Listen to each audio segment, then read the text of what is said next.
Përshëndetje zonja e zotërinj, mirë se vini në Skan Live për gjatë ditës së sotme. Do të fokusohemi tek përgatitjet e bizneseve në sektorin e turizmit për sa i përket sezonit të ri veror dhe sërish parashikohet që sfida kryesore të jetë mungesa e fuqisë punëtore, por njëkohësisht edhe trajnimet në sektorin e turizmit në tërësi. Gjithashtu do të flasim edhe për sa i përket zgjedhjeve të 11 majit në mënyrë të veçantë fletës votime e cila ka përmasa të jashtëzakonshme dhe në fletën e Tiranës e cila është me madhja janë plot 539 kandidat të listuar aty.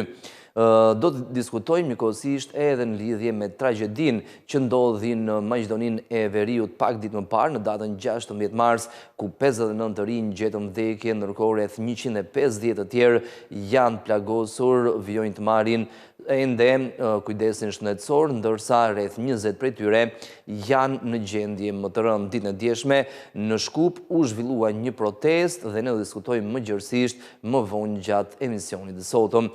Fillimisht si çdo ditë do nisim me ecurinë e tregjeve në sesionin e sotëm ku vjet re fillimisht në tregun e brendshëm një rritje e lekët e lekut përballë monedhave kryesore ndërkombëtare dhe në këtë mënyrë monedha jon ka fituar thuajse të gjitha humbjet e realizuara për gjatë ditës së djeshme në raport me monedhat kryesore ndërkombëtare. Në fokus të investitorëve ka qenë plani i miratuar në Gjermani nga Parlamenti Gjerman për të hequr tavanin e borxhit dhe njëkohësisht për të rritur shpenzimet në mënyrë që të mbështetet ekonomia dhe këto shpenzime do të shkojnë në mbrojtje, por edhe në infrastrukturë. Bëhet fjalë për një plan fiskal në vlerën e 500 miliard eurove. Ndërkohë, këto luatje në tregje ndërkombëtare janë reflektuar edhe në tregun e brendshëm dhe sipas Agjencisë së Këmbimit Valutor, Iliria 98 vjet re një rritje lekët e monedhave kryesore në raport me lekun në sesionin e sotëm. Dollari është rritur, ka fituar disa qindarka, 3 qindarka në raport me lekun kuotohet në 90.7 në blerje, ndërsa në shitje në 92 lek. Euro është e pandryshuar, blihet me 99 dhe shitet me 99.7 lek. Franga zvicerane është në rritje, blihet me 103.1 dhe shitet me 104.2 lek. Edhe paundi britanik ka një tendencë në rritje në raport me lekun në sesionin e sotëm, blihet me 117.5 dhe shitet me 118.5 lek. Për sa i përket ecurisë dollarit kanadez, edhe kjo monedë ka fituar disa qindarka në raport me lekun, blihet me 63.2 dhe shitet me 65.2 lek. Dollari australian është i qëndrueshëm, ka rënë lek vetëm në blerje, kuotohet në 57.1, ndërsa në shitje kuotohet në 58.5 lek. Jeni japonez vijon qëndrueshmërinë, blihet me 0.59 dhe shitet me 0.62 lek. Në anën tjetër, lira turke ka humbur terren në raport me lekun, blihet me 2.37 dhe shitet me 2.49 lek. Ndërkohë dinari maqedonas blihet me 1.55 dhe shitet me 1.62 lek në mëngjesin e sotëm. Ndërkohë në ecurinë e rublës ruse, kjo monedhë ka gjetur një mbështetje për gjatë ditës së djeshme, por gjithashtu edhe në sesionin e sotëm, pasi në telefonatën e zhvilluar midis presidentit rus Vladimir Putin dhe atij amerikan Donald Trump, u ra dakord se nuk do të sulmohet infrastruktura energjetike si në Rusi ashtu edhe në Ukrainë, por palët nuk arritën një marrëveshje të plot, armëpushimi 30 ditor. Përjedhoi rubla ruse ka gjetur një mbështetje në sesionin e kaluar. Kjo monedhë blihet me 0.84, shitet me 1.06 lek dhe së fundmi juani kinez gjithashtu është në rritje, blihet me 11.46 dhe shitet me 12.72 lek mesatarisht.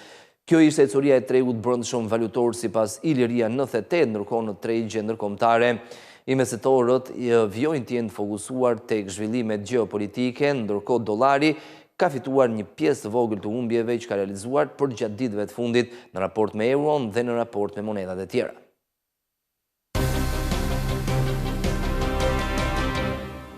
Humori investitorëve është përmirësuar ndjeshëm në sesionin e kaluar pasi Parlamenti i Gjermanisë arriti të kalojë planin fiskal në vlerën e 500 miliard eurove që do të shkojnë në formë investime në infrastrukturë, por njëkohësisht edhe më tepër shpenzime në mbrojtje për të krijuar mbrojtjen kolektive të vendeve të Bashkimit Evropian dhe atyre që aspirojnë integrimin në Union. Në këtë mënyrë janë rikthyer shpresat se ky plan ose heqja e tavanit të kufirit të borxhit do t'i lejojë qeverisë gjermane të marrë më shumë hua në tregje ndërkombëtare, por jedhoi do të ketë më shumë hapësira për të investuar në sektorët ku ka nevojë. Në sesionin e sotëm, për sa i përket ecurisë monedhave, vjetre një korektim i lehtë i vlerës këmbimit të euros në raport me dollarin amerikan dhe monedha e gjelbërt ka fituar disa pikë në sesionin e sotëm. Gjithashtu investitorët janë në pritje edhe të vendimarrjes të rezervës federale në SBA më vonë gjatë ditës së sotme. Gjerësisht investitorët parashikojnë se norma baze e interesit do të mbetet e pandryshuar në intervalin nga 4.25 deri në 4.5%, por analistët dhe investitorët presin të mësojnë më tepër në lidhje me hapat që do ndërmerren në vijim, edhe për faktin se shtëpia e bardhë Donald Trump po ndjeki një politikë proteksioniste që mund të shtojë inflacionin e importuar në ekonominë më të madhe në botë. Në këtë mënyrë, investitorët presin të mësojnë më tepër nga komentet e shefit të Rezervës Federale Jerome Powell. Aktualisht euro ka rënë me 0.37% përballë dollarit amerikan, ka shkuar pra nivelit të 1.09 dollarëve. Megjithatë, pavarësisht rënies, euro vjen të qëndrojë në nivelin më të lartë në thuajse 4 muajt e fundit në raport me dollarin. Poundi është në rënje me 0.25%, këmbet me 1.2967 dollar, duke u tërhequr lehtë nga niveli i 1.3 dollarëve që regjistroi në sesionin e kaluar. Ndërkohë përballë frankës, dollari është rritur me 0.07% dhe këmbet me 0.8770 franka. Dollari australian realizon humbjet më të mëdha me 0.58% përballë dollarit amerikan, këmbet me 0.6324 dollar amerikan, ndërsa dollari kanadez ka humbur 0.16% të vlerës, kuotohet në 0.6981 dollar amerikan. Dhe në raport me jenin, dollari është rritur me 0.25% të vlerës, kuotohet në 149.63 yen mesatarisht. Ndërkohë, në tregun e kriptomonedhave, në pjesa më e madhe aseteve digjitale janë rikthyer fitimeve në sesionin e sotëm dhe duket se Bitcoin është stabilizuar pranë nivelit të 83.000 dollarëve. Humbjet që realizuan në sesionin e kaluar amerikan, kriptomonedhat i kanë rikuperuar përgjatë sesionit të sotëm europian. Bitcoin është në rritje me 1.73% dhe kuotohet në 83.436.53 dollar. Ethereum ka fituar 1.98% të vlerës, kuotohet në 1.943.1 dollar, duke ju afruar më shumë nivelit të 2.000 dollarëve. Ripple gjithashtu është rritur me 2.26%, kuotohet në 2.3093 dollar. Litecoin është në rritje me 2.46% të vlerës, duke realizuar fitimet më të mëdha, kuotohet në 90.12 dollar dhe Bitcoin Cash është rritur me 0.04%, kuotohet në 335.51 dollar për çdo njësi Bitcoin Cash të tregtuar. Investitorët në tregun e kriptomonedhave do të vjojnë të jenë të fokusuar tek vendimarrja në Shtetet e Bashkuara të Amerikës për sa i përket ngritjes së rezervës strategjike të aseteve digjitale, por njëkohësisht edhe rregullave të reja që ka premtuar presidenti Donald Trump. Ndërkohë, në ecurinë e tregut të naftës, benchmarkët kryesor po qëndrojnë në rënje në sesionin e sotëm dhe tendenca në rënje të çmimeve të naftës erdhi menjëherë pas telefonatës të zhvilluar ditën e djeshme midis presidentit amerikan Donald Trump dhe atij të Rusisë Vladimir Putin. Palët, dy presidentët ranë dakord që të mos sulmojnë njëri tjetrin, pra Rusia të Moska dhe Kievi të mos sulmojnë njëri tjetrin në lidhje me infrastrukturën e energjisë, që mund të përkthehet se në tregjet europiane dhe në tregjet globale do të ketë më shumë naftë të Rusisë. Por dy presidentët nuk ranë dakord për të arritur një marrëveshje të plot 30 ditore të armëpushimit. Megjithatë, Donald Trump shpreson se mund të arrihet në ditët në vijim një marrëveshje e tillë. Të presim tabelën për ecurinë e çmimeve të naftës deri në këtë momente, ku Brenti, benchmarku global i naftës, ka zbritur poshtë nivelit ose pra nivelit të 70 dollarëve. Aktualisht rënja është me 0.62%, kuotohet në 70.12 dollar për fuqi. Nafta bruto amerikane ka humbur 0.66% të vlerës, kuotohet në 66.46 dollar dhe nafta e përpunuar në bursën e Londrës ka rënë me 0.42% dhe kuotohet në 649.13 dollar për ton. Në tregun e metaleve të çmuara, ari vjon të qëndrojë mbi nivelin e $3.000 për onzë, edhe në sesionin e sotëm dhe po tregtohet pra niveleve më të larta historike që regjistroi në sesionin e kaluar. Çmimet vjojnë mbështeten nga tensionet në lindjen e mesme, por njëkohësisht edhe paqartësitë që kanë të bëjnë me luftën tregtare midis ekonomive më të mëdha në botë. Investitorët njëkohësisht presin vendimarrjen e rezervës federale në Shtetet e Bashkuara, që do të merret më vonë gjatë ditës së sotme. Shqetësimi kryesor i investitorëve dhe që ka mbështetur çmimet e metaleve të çmuara në mënyrë të veçantë të arit është pikërisht politika e ndjekur nga Donald Trump që mund të ngadalsojë ekonominë më të madhe në botë, madje mund ta çojë atë edhe në recesion. Të presim tabelën për të parë ecurinë e metaleve të çmuara për sesionin e sotëm. Ari ka humbur, është kthyer në rënje të lehtë me 0.15% të vlerës, kuotohet në $3.036.3 për onzë, edhe argjendi është në rënje me 1.39%, kuotohet në $34.34, ndërkohë platini realizon humbjet më të mëdha në përqindje me 1.81% të vlerës, ka zbritur poshtë niveli teknik të $1.000 për onzë, kuotohet në $104.9 për onzë. Do të shohim njëkohësisht edhe ecurinë e tregut të aksioneve, ku bursat europiane shfaqin një performancë mikse, disa indekse publikojnë humbje, disa të tjerë fitime. Megjithatë, humori investitorëve në tregjet europiane është pozitiv pas një reforme historike të votuar në parlamentin e Gjermanisë, por njëkohësisht edhe zhvillimet për një armëpushim në Ukrainë kanë mbështetur humorin e investitorëve. Megjithatë, tregjet janë në pritje të vendimarrjes së rezervës federale në Shtetet e Bashkuara më vonë gjatë ditës sotme në lidhje me politikat monetare.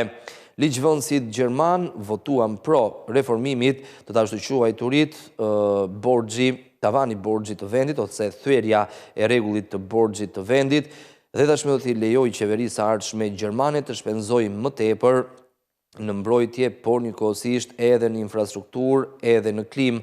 Bëhet fjalë për një fond në vlerën e 500 miliard eurove apo $546 miliard. FTSE 100 i Londrës dhe DAX i Gjermanisë kanë në lehtë me 0.33 dhe 0.26%. Edhe indeksi zyriut SMI ka humbur 0.18% të vlerës. CAC 40 i Parisit dhe FTSE MIB i Milanos janë rritur me 0.09 dhe 0.26% respektivisht.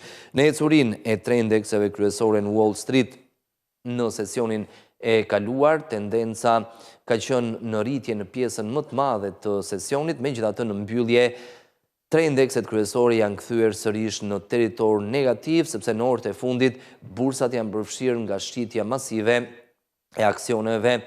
Thuajse në të gjithë sektorët, investitorët janë të shqetësuar në lidhje me politikat që po ndjek shtëpia e bardhë. Dow Jones ka rënë me 0.62%, Standard & Poor's 500 realizon humbjet më të mëdha në rënje me 1.71% të vlerës dhe Nasdaq ka humbur 1.07%. Në muajin e fundit, ose të paktën që kur Donald Trump nisi aplikimin e vendosjes tarifave, ka pasur një divergjencë të madhe midis Wall Street dhe bursave europiane. Tregjet në Shtetet e Bashkuara kanë ndjeshëm, ndërkohë në kontinentin evropian ka ndodhur e kundërta, që do të thotë se investitorët kanë më tepër besim tek Bashkimi Evropian sesa tek Amerika e Donald Trump. Në ecurinë e korporatave në Gjermani, Heidelberg Materials kryeson fitime në rritje me 1.76% të vlerës. Siemens Energy, Commerzbank, Covestro dhe Adidas janë rritur nga 0.85 deri në 1.28%. Në performancën më dobët në bursën e Frankfurtit, humbjet kryesohen nga sektori i automjeteve, por njëkohësisht edhe kompanitë e shërbimeve publikojnë humbje. Të presim tabelën për të parë ecurinë e korporatave që realizojnë humbje në bursën e Frankfurtit. Merck ka rënë me 1.32%, Sartorius, Brenntag, Bayer AG dhe Daimler Truck kanë rënë nga 0.89 deri në 1.23% të vlerës. Kjo ishte ecuria e tregjeve. Deri në këto momente, do të shohim tani disa nga zhvillimet kryesore nga vendi dhe fillimisht do të flasim për bizneset e regjistruara për gjatë vitit 2024. Referuar shifrave, gjatë vitit kaluar e registruar rishtazi afro 17.500 biznese në të gjithë vendin. Të dhënat e qendrës kombëtare të bizneseve tregojnë një numër të lartë aplikimesh për sektorin e shërbimeve, ndërsa rritja e aktivitetit turistik ka ndikuar shtimin e bizneseve në këtë sektor. Afro 17.500 biznese janë regjistruar rishtazi në vend për gjatë vitit 2024. Të dhënat e qendrës kombëtare të biznesit tregojnë se gjatë vitit që kaloi është shënuar një aktivitet i lartë në proceset e aplikimeve dhe regjistrimeve të reja. Sipas të dhënave të disponueshme, u regjistruan 175.388 aplikime online, duke reflektuar një interes dhe angazhim të lartë nga sipërmarrësit sa i takon çështjeve të biznesit. Aplikimet përfshin një gamë të gjerë shërbimesh, siç janë aplikime për regjistrime fillestare, ndryshime, pezullime, aktivizime dhe çregjistrime. Qendra kombëtare e biznesit operon në 3 regjistra, secili me kriteret dhe procedura specifike. Regjistri tregtar ka regjistruar 153.841 aplikime, duke përfshirë 17.500 subjekte të regjistruara. Regjistri i leje licencave dhe autorizimeve ka regjistruar 12.726 aplikime nga subjekte që kërkojnë miratim për veprimtari specifike, prej të cilave 2.122 finalizuan me lëshimin e licencave dhe lejeve aktive. Të dhënat e QKB tregojnë një tendencë të vazhdueshme të digitalizimit dhe lehtësimit të procedurave për bizneset në Shqipëri. Në kuadër të reformës së digitalizimit, bizneset kryejnë të gjitha shërbimet e nevojshme që marrin nga qendra kombëtare e biznesit online nëpërmjet portalit Jellbenja, duke shkurtuar kohë, procedura si dhe radhët e pritjes për qytetarët. Po ashtu përmes ndryshimeve ligjore të ndërmarra vitin e kaluar, janë eliminuar një sër tarifash për aplikim që paguheshin më parë nga biznesi, siç është tarifa për kryen e aplikimit për rezervimin e emrit, si dhe është rregulluar mënyra e lëshimit të certifikatës për këtë qëllim. Po ashtu është hequr dhe tarifa për transferimin e emrit tek palët e treta, si dhe pagesa për kryerjen e aplikimit për korrigjimin e gabimeve. Certifikata e regjistrimit i shkon subjektit elektronikisht, njëkohësisht njoftimi i arsyes së refuzimit të aplikimit i shkon subjektit në rrugë elektronike. Është sankcionuar fakti se certifikata e regjistrimit fillestar lëshohet vetëm një herë në momentin e miratimit të aplikimit dhe i shkon subjektit në rrugë elektronike. Ekstraktet po ashtu lëshohen vetëm në format elektronik dhe pa pagesë nëpërmjet sportelit elektronik. Ndërkohë, administrata timore ka ndërmarrë analizë në sektorin turizmit për gjatë vitit 2024, ku rezultoi se një sër biznesesh kanë deklaruar humbje. Ndërkohë, për gjatë periudhës qershor-gush, shitjet rezultojnë të jenë rritur me vetëm 14%.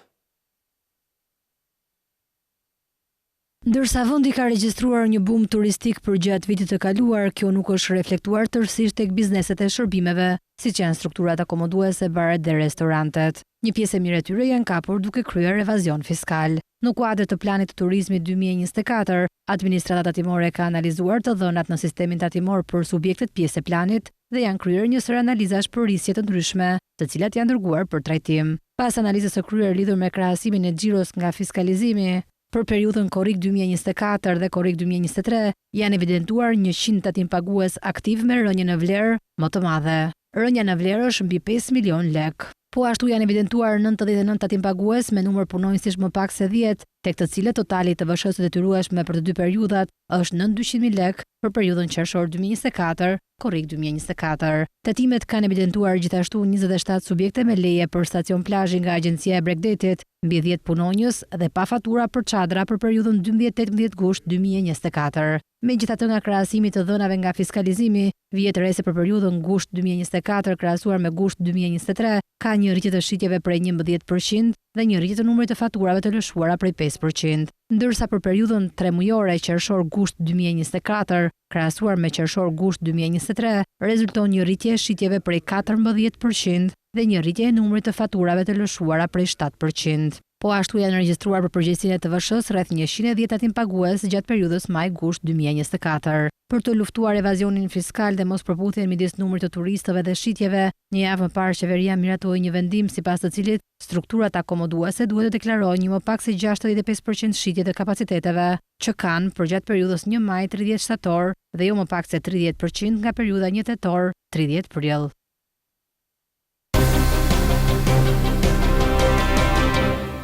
Do të flasim tani edhe për tragedinë që ka përfshirë vendin Qinj, Maqedoninë e Veriut, ku në datën 16 mars, një zjarr në diskotek shkaktoi 59 viktima, por njëkohësisht një numër i konzervueshëm rreth 150 persona janë plagosur, ndërsa 20 prej tyre janë në gjendje të rëndë. Mëgjërësisht ne diskutojmë me zotin Berat Azizi, gazetar analist.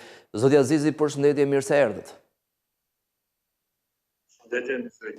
Atëherë, ditën e djeshme, në Shkup është zhvilluar një protest, por njëkohësisht ka qenë edhe një heshtje për të protestuar pikërisht nderim të viktimave, por edhe për të protestuar kundër gjithçka që ka shkuar keq që çoi në atë tragjedi.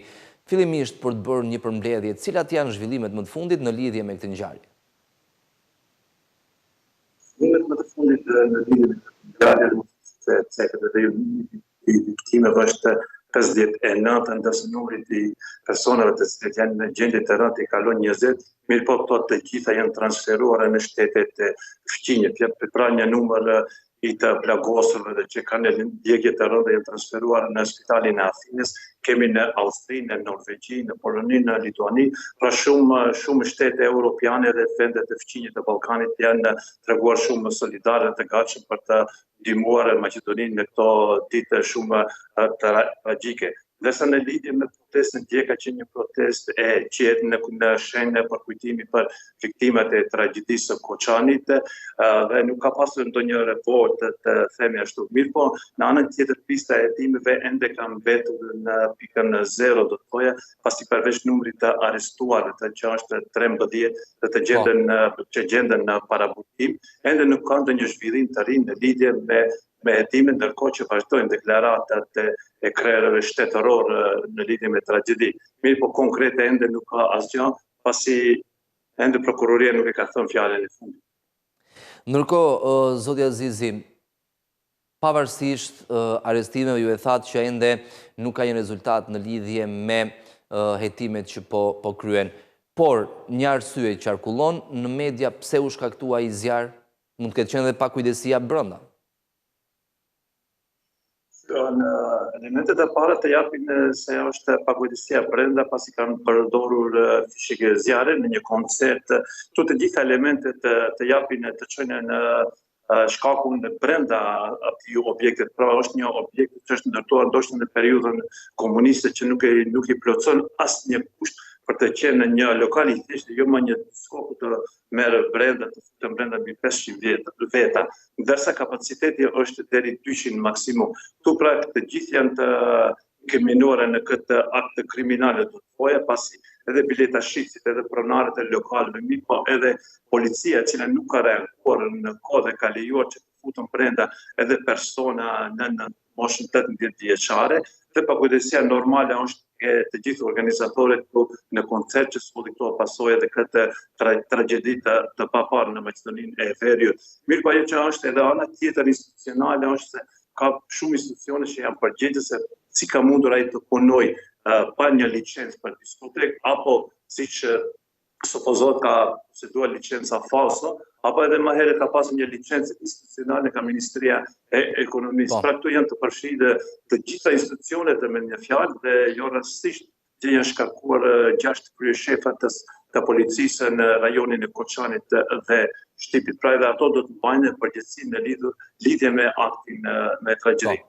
Ndërkohë, zoti Azizi, protesta e djeshme ka qenë kryesisht e qetë, protesta e Shkupit ka qenë një protestë në heshtje. Ndërkohë, ka pasur disi tensione në Koçan, ku qytetarët e revoltuar kanë thyer dyqane, pra ka qenë një formë ndryshe protestës. Si parashikojnë të jenë protestat në vijim, sepse kujtojmë në vendin Qinj, në Serbi, pikërisht shembja një stacioni dhe shkaktimi i viktimave aty, ka bërë që të shpërthejnë protesta në të gjithë vendin që kulmojnë në Beograd.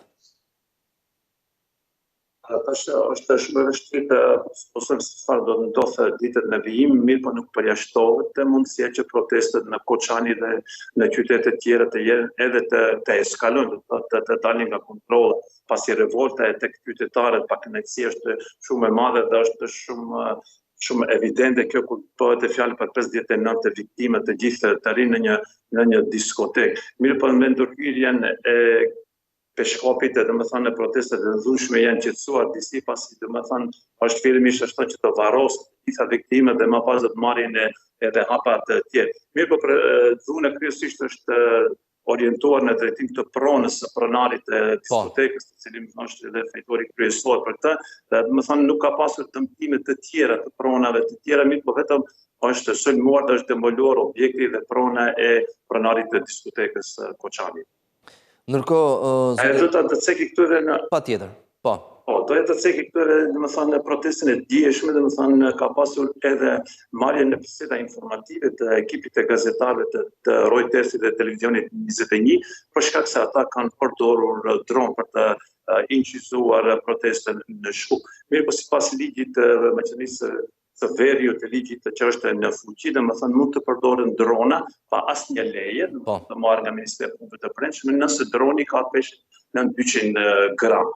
Mirë po kjo është një ndërhyrje në gazetari, një ndërhyrje në informimi e drejtë, kështu e citosojnë edhe shumë gazetarë, të cilët kanë qenë në biseda informative në Ministrinë e Punëve të Brendshme. Ndërkohë, zakonisht ngjarjet madhore, tragjeditë të kësaj natyre bëjnë shkaz për të ndryshuar madje edhe ligje në një vend caktuar. Në tërësi gjithmonë, nëse ka informacione si është situata për sa i përket masave të sigurisë në klabe, në restorante, mbase edhe në vendet tjera ku rrezikohet realisht jeta. Pritet që të ketë një kontroll mbase ndryshime ligjore për të pasur një siguri më të madhe? Nuk ka nevojë ndryshime ligjore, sepse në letrat e tilla janë të precizuara shumë mirë, po ajo që është shqetësuese është puna e terrenit dhe forma e korrupsionit, domethënë që është instaluar në të gjitha institucionet e shtetit, është problemi numër 1, pasi domethënë ka shumë klube, shumë objekte tek neve që nuk i plotësojnë kushtet minimale për të funksionuar, sidomos në aspektin e sigurisë. Dhe është bërë tashmë do të thoje traditë që të ne vazhdimisht përsëritet tragjeditë të këtij lloji dhe nuk ka përgjegjësi qoftë individuale, qoftë kolektive, dhe nëse nuk merren masa rigoroze prej tani tutje, neve vazhdimisht do na përsëriten tragjeditë. Domethënë është shumë e pakuptim që mbas tragjedisë të bën kontrolle në klube dhe diskoteka, me një mbrom janë bërë disa kontrolle dhe janë konstatuar shumë shkelje, domethënë vitim 10 të klubeve natën që nuk posjedojnë licencë. Mirë po tani është e kodë të thoja dhe pa kuptim që të bën kontrolle më njëherë pas tragjedisë, ndërkohë që tragjedia më ka kaluar numri i viktimave dihet dhe turojmë që të mos rritet numri i viktimave. Pra kryesisht është mosfunksionimi i sistemit shtetëror, sidomos në aspektin e sigurisë të gjitha objekteve publike dhe private këtu në vend. Dhe është mjaftueshëm thjesht një aksion, zoti Azizi, sepse sikurse deklaroi edhe zëvendës kryeministri i Maqedonisë së Veriut, zoti Zet Mexhiti, autoritetet kanë nisur kontrolle në të gjitha klubet e natës në Maqedoninë e Veriut. Mjafton kaq, mund bësh kontrolle, mund gjesh shkelje, mund të marrësh masa, por...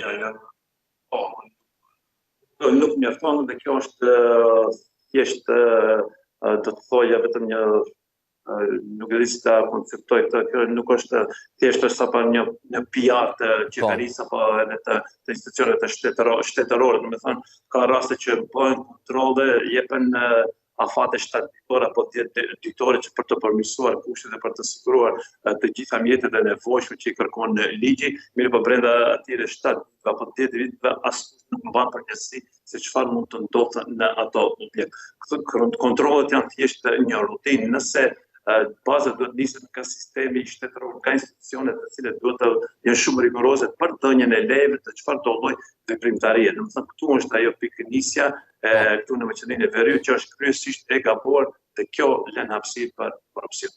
Dhe pikpyetja më e madhe pikërisht është tek korrupsioni ose tek mënyra si funksionon sistemi në tërësi, në rastin konkret në dhënien e lejeve apo licencave, por edhe në këndvështrime tjera. Mendoni se kjo ngjarje do nxjerrë në pa ose do të jetë shkaku i nisjes së ndryshimeve për të pasur një, të paktën një siguri më të madhe.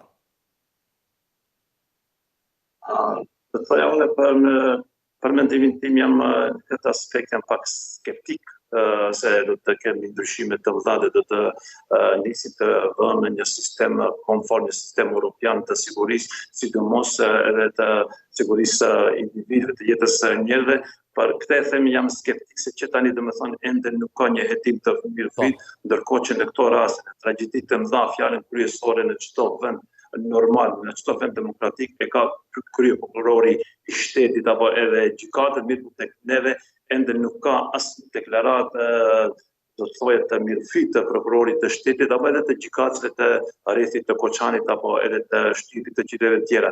Këtë them jam skeptik sepse tragjeditë para shumë afër kemi patur edhe spitalin modular në Tetov ku ndodhen 16 persona, nuk ka asnjë përgjegjësi, nuk ka asnjë sistem të tjetër dhe askush nuk u ul në bankën e të akuzuarve të paktën për arsye ndoshta edhe morale, mirë po faj që ndroi tek një kabullo vazhduese. Njëjti rast ka qenë edhe në Bullgari me 25 viktima, domethënë viktimat ne vazhdimisht i rrisim, vazhdimisht na shtohen si rezultat i pakujdesisë dhe mos funksionimit të sistemit shtetëror dhe nuk kemi ndryshime dhe jam shumë skeptik se do të kemi në ndryshime. Por shpresojmë të paktën diçka të ndryshojë, ndoshta edhe shoqëria të jetë pak më vetëdijshme në këtë aspekt dhe për të detyruar edhe klasa politike që seriozisht qaset këtij fenomeni.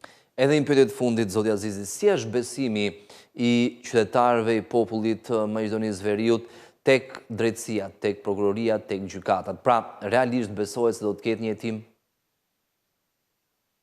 Jo, besimi tek gjykatat, tek prokuroria në Maqedoninë e Veriut është në nivelin më të ulët në historinë e këtij shteti. Këtë nuk e them vetëm nga këndvështrimi im personal, mi pa edhe të gjitha analizat, të gjitha anketat që janë filluar këtu në Maqedoninë e Veriut, se sa besojnë në sistemin e drejtësisë, janë në nivelin nga 0 deri në 2 dhe këtu kanë shumë të drejtë qytetarët, pra kemi një sistem të drejtësisë kryesisht politike dhe të korruptuar.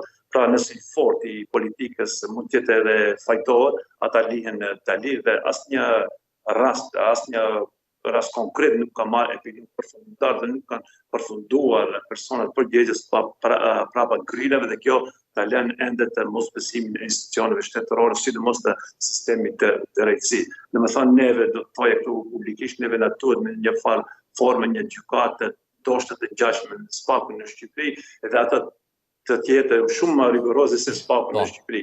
Kishim ne para disa viteve një gjykatë speciale, mirë po ajo dhe duke dhe ndryshimet e kodit penal gjorë që u bënë në Maqedoninë e Veriut para 4 apo 5 viteve, kjo sot edhe këto, ndoshta edhe këtu mund të nisin edhe ato elementet e tragjedisë, domethënë u liruan nga akuzat shumë zyrtar politik, domethënë u vjetërsuan. Lëndë dhe kjo, domethënë jep nuk ka shpresë për një sistem të drejtësisë. Zoti Azizi, ju falenderoj për gjitha mendimet e sjella në studion e televizionit Skan, ditë mbar. Turizmi malor në vendin tonë gjithmonë në rritje dhe zonat më preferuara janë Valbona dhe Thethi. Sipas Instat, numri shtetësve të huaj që po frekuentojnë bujtinat thuaj se është dyfishuar. Plani sektorial i turizmit synon që deri në vitin 2030 të shtohen edhe më shumë kapacitetet akomoduese. Ndërsa vendi ka regjistruar një bum turistik për gjatë vitit të kaluar, kjo nuk është reflektuar tërësisht tek bizneset e shërbimeve, siç janë strukturat akomoduese, baret dhe restorantet. Një pjesë e mirë e tyre janë kapur duke kryer evazion fiskal. Në kuadër të planit të turizmit 2024, administrata tatimore ka analizuar të dhënat në sistemin tatimor për subjektet pjesë e planit dhe janë kryer një sër analizash për risje të ndryshme, të cilat janë dërguar për trajtim. Pas analizës së kryer lidhur me krahasimin e xhiros nga fiskalizimi, për periudhën korrik 2024 dhe korrik 2023, janë evidentuar 100 tatim pagues aktiv me rënje në vlerë më të madhe.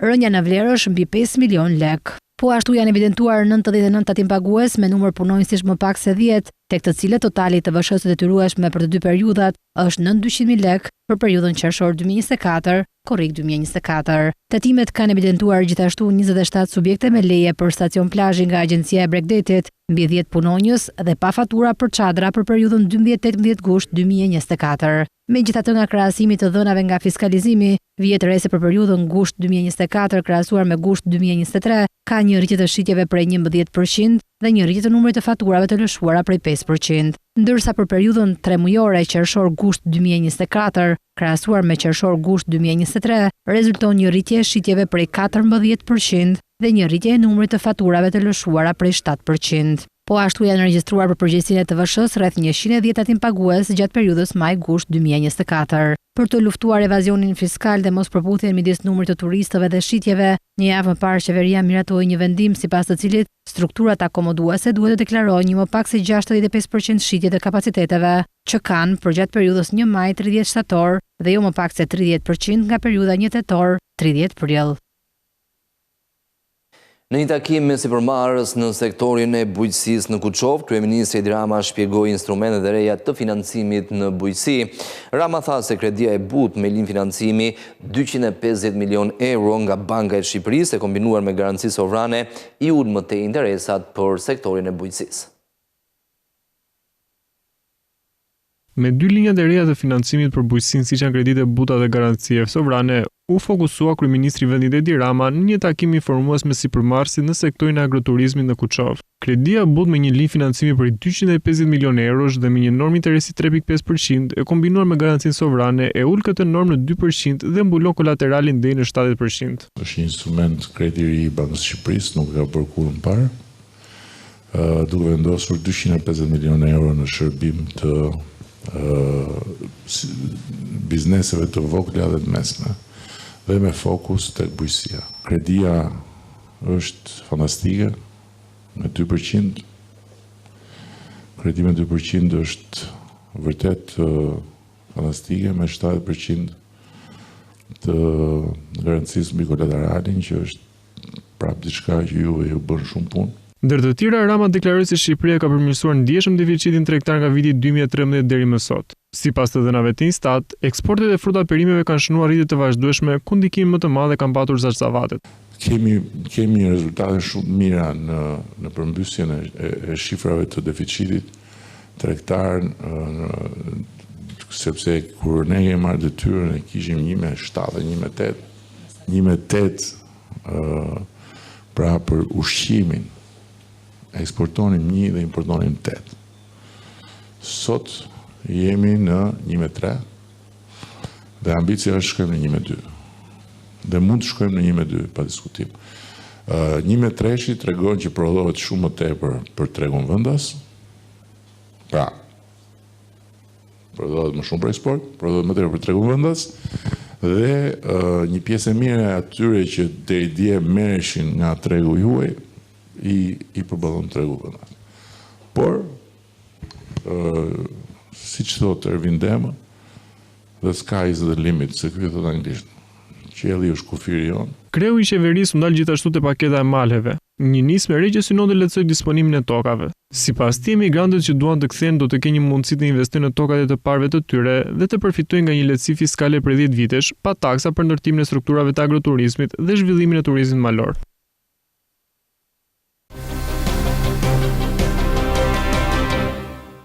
Do të flasim tani në lidhje me përgatitjet që po bëjnë bizneset në sektorin e turizmit, kryesisht baret dhe restorantet me përgatitjet për sezonin e ri turistik veror, sepse në vitet e fundit ku fluksi ka qenë shumë i madh, por edhe zhvillimet demografike kanë krijuar probleme në lidhje me gjetjen e fuqisë punëtore, si të kualifikuar, por qoftë edhe të pakualifikuar. Më gjërësisht do diskutojmë me zotin Enri Jahaj, kryetari i shoqatës së bareve dhe restoranteve. Zoti Jahaj, mirë se erdhët. Përshëndetje. Atëherë, si është situata për këtë vit? Po merren masa në kohë në mënyrë që sezoni, kulmi i fluksit turistëve të përballohet mbase me sukses plot jo, por me pak vështirësi. Po masa po merren, po tregu tani po bëhet pak më i hapur dhe po merren masa me kryesisht me punonjës tuaj.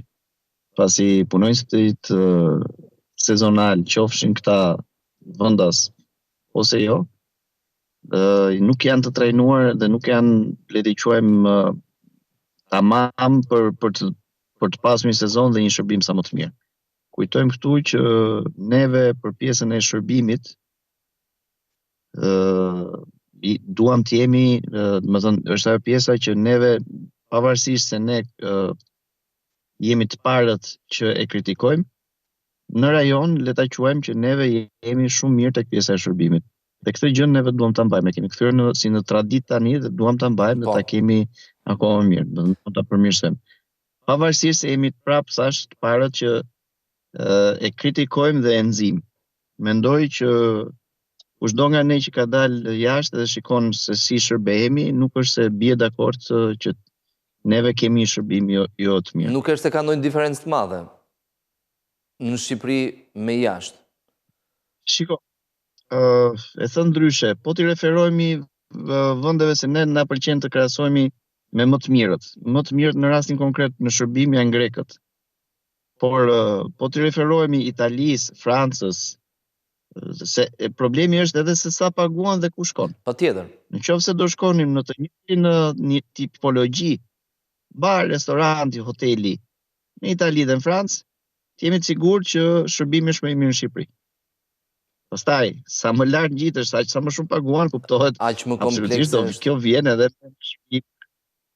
por po t'i referohemi standardit njësoj, domethënë po t'i referohemi të njëjtit standard si këtu edhe jashtë, mendoj që shërbimi është njësoj. Pastaj grekët han bukë më vete, le ta quajmë, nuk po dua t'i bëj reklam, por janë edhe shumë herë më përpara se ne në këtë fushë. Neve jemi akoma të rinj, neve të gjithë restoratorët, baret, hotelierët nuk kanë kaluar brezin e parë, që do të thotë sigurisht nuk kanë eksperiencën e duhur për të ofruar një shërbim shumë të mirë dhe nuk e kanë edhe traditë. S'kemi pse mos të ta mohojmë këtë gjë, domethënë shërbimi shumë i mirë vjen edhe përmjet traditës. Jemi të rinj në zanat ende. Ndërkohë, për sa i përket të rikthehemi tek fuqia punëtore, për bizneset është më efektive të kenë profesionistë, që do të thotë të importuar nga jashtë, apo të trajnojnë shqiptarët që janë pra trajnuar, gjithmonë në këndvështrimin e përfitimeve që ka biznesi, si në kohë, në kosto, në gjithë shka. Mua më vjen praktikisht tani, për një arsye, sepse neve po importojmë vërtet menaxherët huaj dhe po i paguajmë shumë shtrenjtë, dhe ata vinë me kosto shumë të larta sepse kanë edhe jetesën këtu. Dhe harrojmë të marrim njerëz staf të rinj dhe ti formojmë vetë. Nuk duam të investojmë të kjo sepse s'kemi garanci që ky personi do rrihet etj dhe kemi gjithmonë këto frikrat që ku do e kapim, si do e kapim me kontrata. Dhe problemi kryesor tek investimi të punonjës të huaj është gjithmonë që është një punonjës sezonal, është një punonjës i përkohshëm, është një punonjës që do i shitet më të mirit. Domethënë është mercenar. Me mercenar biznesi gjithmonë do vuaj sepse nuk ka një jetëgjatësi, nuk ka një vijshmëri normale dhe është gjithmonë i bazuar mbi bazën e mercenarëve. Por për statusin ku jemi tani, që jemi në situatë alarmante dhe emergjente ku nuk kemi punonjës dhe ku brezi i ri është shumë e vështirë për ta bërë të punuar dhe këtu bijem të gjithë dakord kanë përshtypjen, domethënë po flasim brezi 2000 dhe sipër ka shumë probleme për të punuar, duan edhe pa eksperiencë, duan rroga ndonjëherë edhe qesharake, edhe janë kështu absurde. Duhet thënë që secili duhet filloj nga ta nisi nga diku dhe të ketë një CV që të jetë në rritje dhe të jetë me eksperjencat e duhura. Neve duhet thënë që jemi ende shumë larg kësaj fizionomie dhe ta shohim shërbimin si një punë afatgjatë. Ne e shohim ende si punë afatshkurtër. Punosh kamarier e shohim si diçka afatshkurtër. Ndërkohë që botë jashtë ka kamariera me nga 30-40 vjet eksperiencë, dhe që ata kanë mbajtur familjen dhe kanë çuar edhe fëmijët për shkolla. Kështu që ne jemi akoma prandaj themi në këtë gjë dhe situata alarmante nuk kemi vetëm ne, është i gjithë rajoni dhe normalisht do pasohet me punonjës tuaj se s'kemi çfarë i bëjmë. Do diku do më punojmë, biznesi ka një gjë që nuk e ndalon dot, kështu që teknikisht nëse ndalon dot ti duhet të vazhdosh të investosh në njerëz, të investosh në dhoma, të investosh në element tjerë. Dhe nga po importojmë kryesisht punonjës, apo nga vendet që kemi edhe fluksin më të madh turistëve? Po, ka pak nga Kosova, le ta quajmë, por që është shumë e pakët, është e pak rastishme, por kryesisht janë vendet aziatike, Myanmar, Filipine, Pakistan, Bangladesh, Egjipt. Janë përgatitur profesionalisht? Pra janë të mirë? Po t'jap një eksperiencë personale që e pata me një mikun tim jo më larg se para një jave, ai kishte marrë një menaxher në nivelin shumë të mirë të kualifikuar dhe pjesa tjetër ishin ata që quhen punëtor të rëndomt, punëtor krahu. Por nga një anë, mënyra se si e zhvilluan një shërbim caktuar që dhanë diku, ishte që impresioni ishte që po, E bëjnë më mirë. ta ja vlejnë sepse punojnë. Jo, punojnë. Nuk është çështje e bëjnë më mirë, e bëjnë më keq. Unë jam shumë i sigurt që neve kur jemi për të punuar, se neve kemi punuar jashtë, shumica e shqiptarëve dhe gjithmonë ne kur jemi jashtë punojmë shumë herë më mirë se sa brenda. Ndonjëherë është edhe s'na lë edhe dielli, s'na lë edhe koha, s'na lë edhe mendësia jon pak. Justifikime pa Por fund kur jemi në vend. kam përshtypjen që punojnë, domethënë çdo kush kur është në një vend të huaj jep pak më shumë, mobilizohet pak më shumë sepse në fund ditës nuk ka edhe ç'bën. Po. Zoti Aj, nuk e di nëse jeni ndjeni, por në 2-3 ditë e fundit, Ministria e Turizmit ka hedhur për konsultim publik një projekt ligj ku ndër të tjera detyron çdo operator turistik, bare, restorante, bujtina, kategori të ndryshme, që të kenë një drejtues teknik i cili duhet të ketë shkollën e dur, eksperiencën e dur, trajnimet e dura gjithmonë në shërbim të turizmit. Mendoni se është një nismë e mirë që mund ta t'i rregullojë këto që ne po diskutojmë deri më tani? Nismën e mirë unë e kuptoj, por si do jenë të certifikuar, kush do të certifikojë këta? Mendoj ndonjëherë që këto janë thjesht çoka që bëhen tek këtu, sepse nuk ka një certifikim caktuar se si do jenë certifikuar këta njerëz dhe me çfarë diplomash apo me çfarë kriteresh do quhen si drejtues teknik. Unë e kuptoj që kanë qenë sot ligji ka qenë sa i përket guzhinave, ku absolutisht një guzhinë restoracioni do ketë një drejtues teknik dhe është absolutisht e nevojshme madje, por më vjen keq ndonjëherë që bëhen thjesht si thirrje, hidhen si shashka dhe nuk ka një, domethënë neve gjithmonë vazhdojmë punojmë me aksione, nuk punojmë ende që të fillojë diçka dhe të ketë një vazhdimsi dhe të ketë një qëndrueshmëri dhe të ketë kontrole, të ketë gjithçka të vihet në standardin e duhur. Ne vazhdojmë punojmë, bëjmë një aksion sot, e ndërpresim, pastaj bëjmë një aksion tjetër nesër, shohim se si do dalë etj etj. Ky biznes që ne jemi futur, ky lloj tregu ku ne duam të shkojmë, është gjithmonë një treg i cili është 24 në 24 orë gjatë gjithë kohës, për gjithë ata që janë në këtë industri, punojnë në të tilla nivele, por ndërkohë edhe struktura shtetërore duhet t'i ndihmojnë në të tilla nivele, jo t'i bëhen pengesë. Ndërkohë, zoti Aj, mendoni se në lidhje gjithmonë me kualifikimin e individëve, përveç shkollës së hotelerisë turizmit, nuk ka në vendin tonë nivele më të larta të kualifikimit të punonjësve. Universitetin e dim që mungon, por nivelet tjera, mbase akademi, mbase trajnime. Ka disa të tilla, por për shembull po t'jap edhe këtu një rast që më qelloi para pak kohësh, një operator turistik që operon në këtë donte të hapte një akademi për të trajnuar stafin e vet, sepse ka i staf sa që i dilinte natyrshëm për të trajnuar dhe kriteret e atij që do trajnonte kamarierët e sallës binin ndesh me trajnuesin. Kishin ca kritere që ishin mediokër dhe ndërkohë shkolla e hotelërisë turizmit nuk ka titull kamarier apo shef kamarierësh. Dhe këtu pastaj hyn në një rreth vicioz që ti këtë drejtuesi teknik të kamarierëve ku do i gjesh. Rregullat, ligjet pengojnë njëra tjetrën. Po pikërisht, domethënë neve ndonjëherë bëjmë ca kritere të cilat unë mendoj që janë aty thjesht sa për të penguar dhe për t'i bërë që gjithmonë biznesi të gjejë të devijojë. Dhe këto pastaj në ato gjërat që ne na bëjnë mërzitemi dhe themi edhe atë frazën disfatiste që jo këtu s'bëhet, jo atje bëhet. Domethënë, unë e kuptoj që jemi të rinj në këtë gjë, por ndonjëherë edhe vetë biznesi turizmit duhet të pyetet, ndjes dhe duhet të merret një mendim gjatë gjithë kohës, të krijohen tavolinat përbashkëta.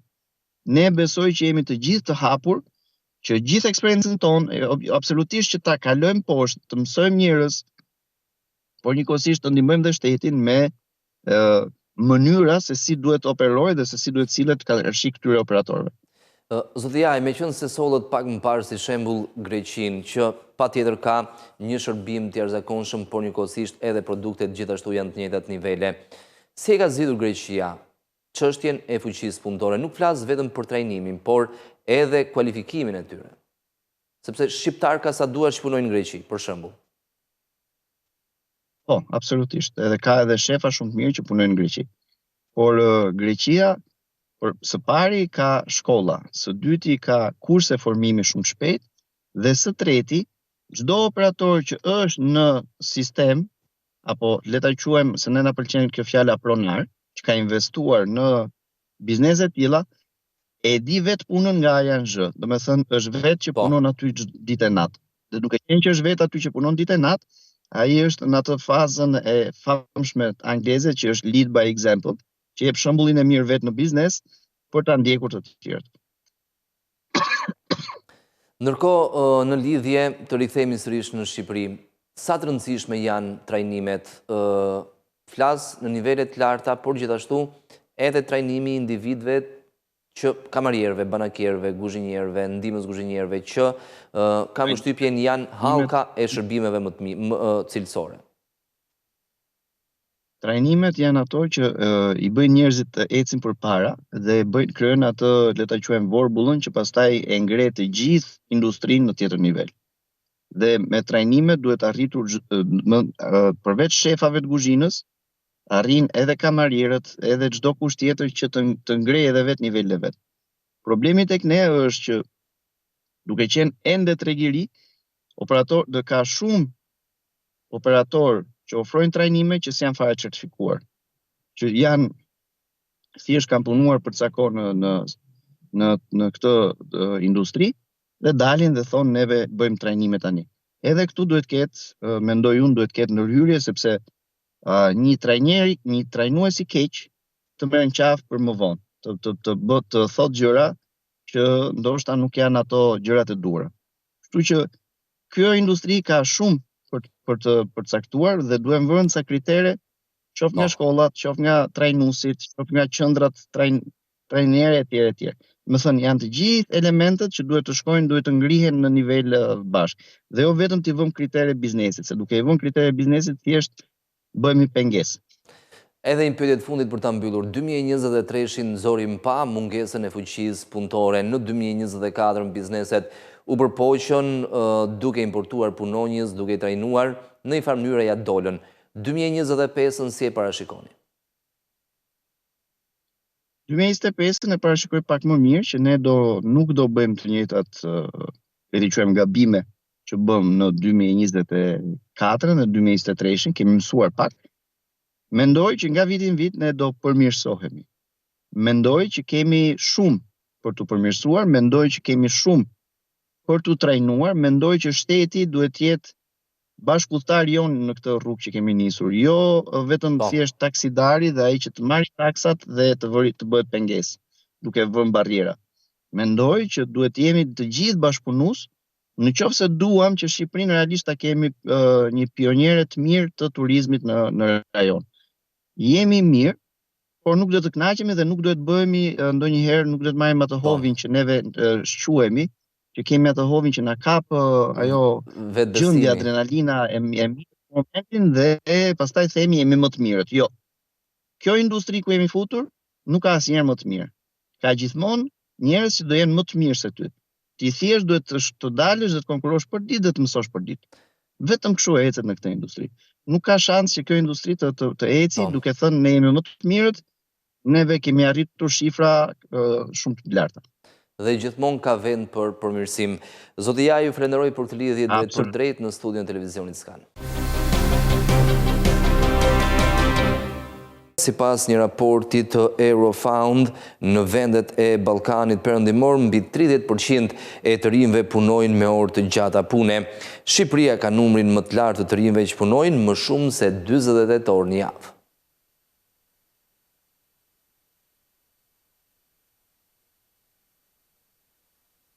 Të rinjtë shqiptar janë ata që punojnë me orare më të zgjatura në krahasim me vendet e tjera të rajonit dhe Evropës. Sipas një raporti të Eurofound, në vendet e Ballkanit Perëndimor, mbi 30% të rinjve punojnë me orë të gjata pune. Shqipëria ka numrin më të lartë të rinjve që punojnë më shumë se 48 orë në javë. Konkretisht, 58% të tyre punojnë më gjatë se orari zyrtar i punës. Gjithashtu, vendi ynë ka nivelin më të ulët të rinjve që nuk marrin një orë pushim nga puna. Direkt pas nesh vjen Kosova me gati gjysmën e të rinjve që punojnë me orë të zgjatura.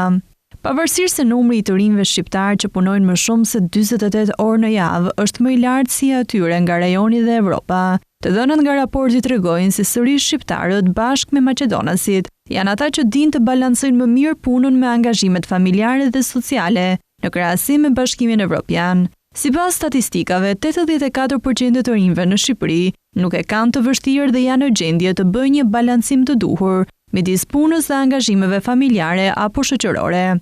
Gjithashtu, edhe pse punojnë me orë më të zgjatura, shumica e të rinjve në vendin tonë nuk janë të detyruar të punojnë me shpejtësi apo me afate të ngushta kohore. Edhe përsa i takon punëve të përkohshme, të rinjtë shqiptar kanë pothuajse 4 herë më pak gjasa të angazhohen në punë të përkohshme, pra për një periudhë të shkurtër kohore se sa të rinjtë në Bashkimin Evropian. Nga ana tjetër, Eurofound në një anketim të realizuar me të rinjtë shqiptar që studiojnë jashtë vendit, del në përfundimin se gjysma nuk duan të kthehen më të punojnë në Shqipëri.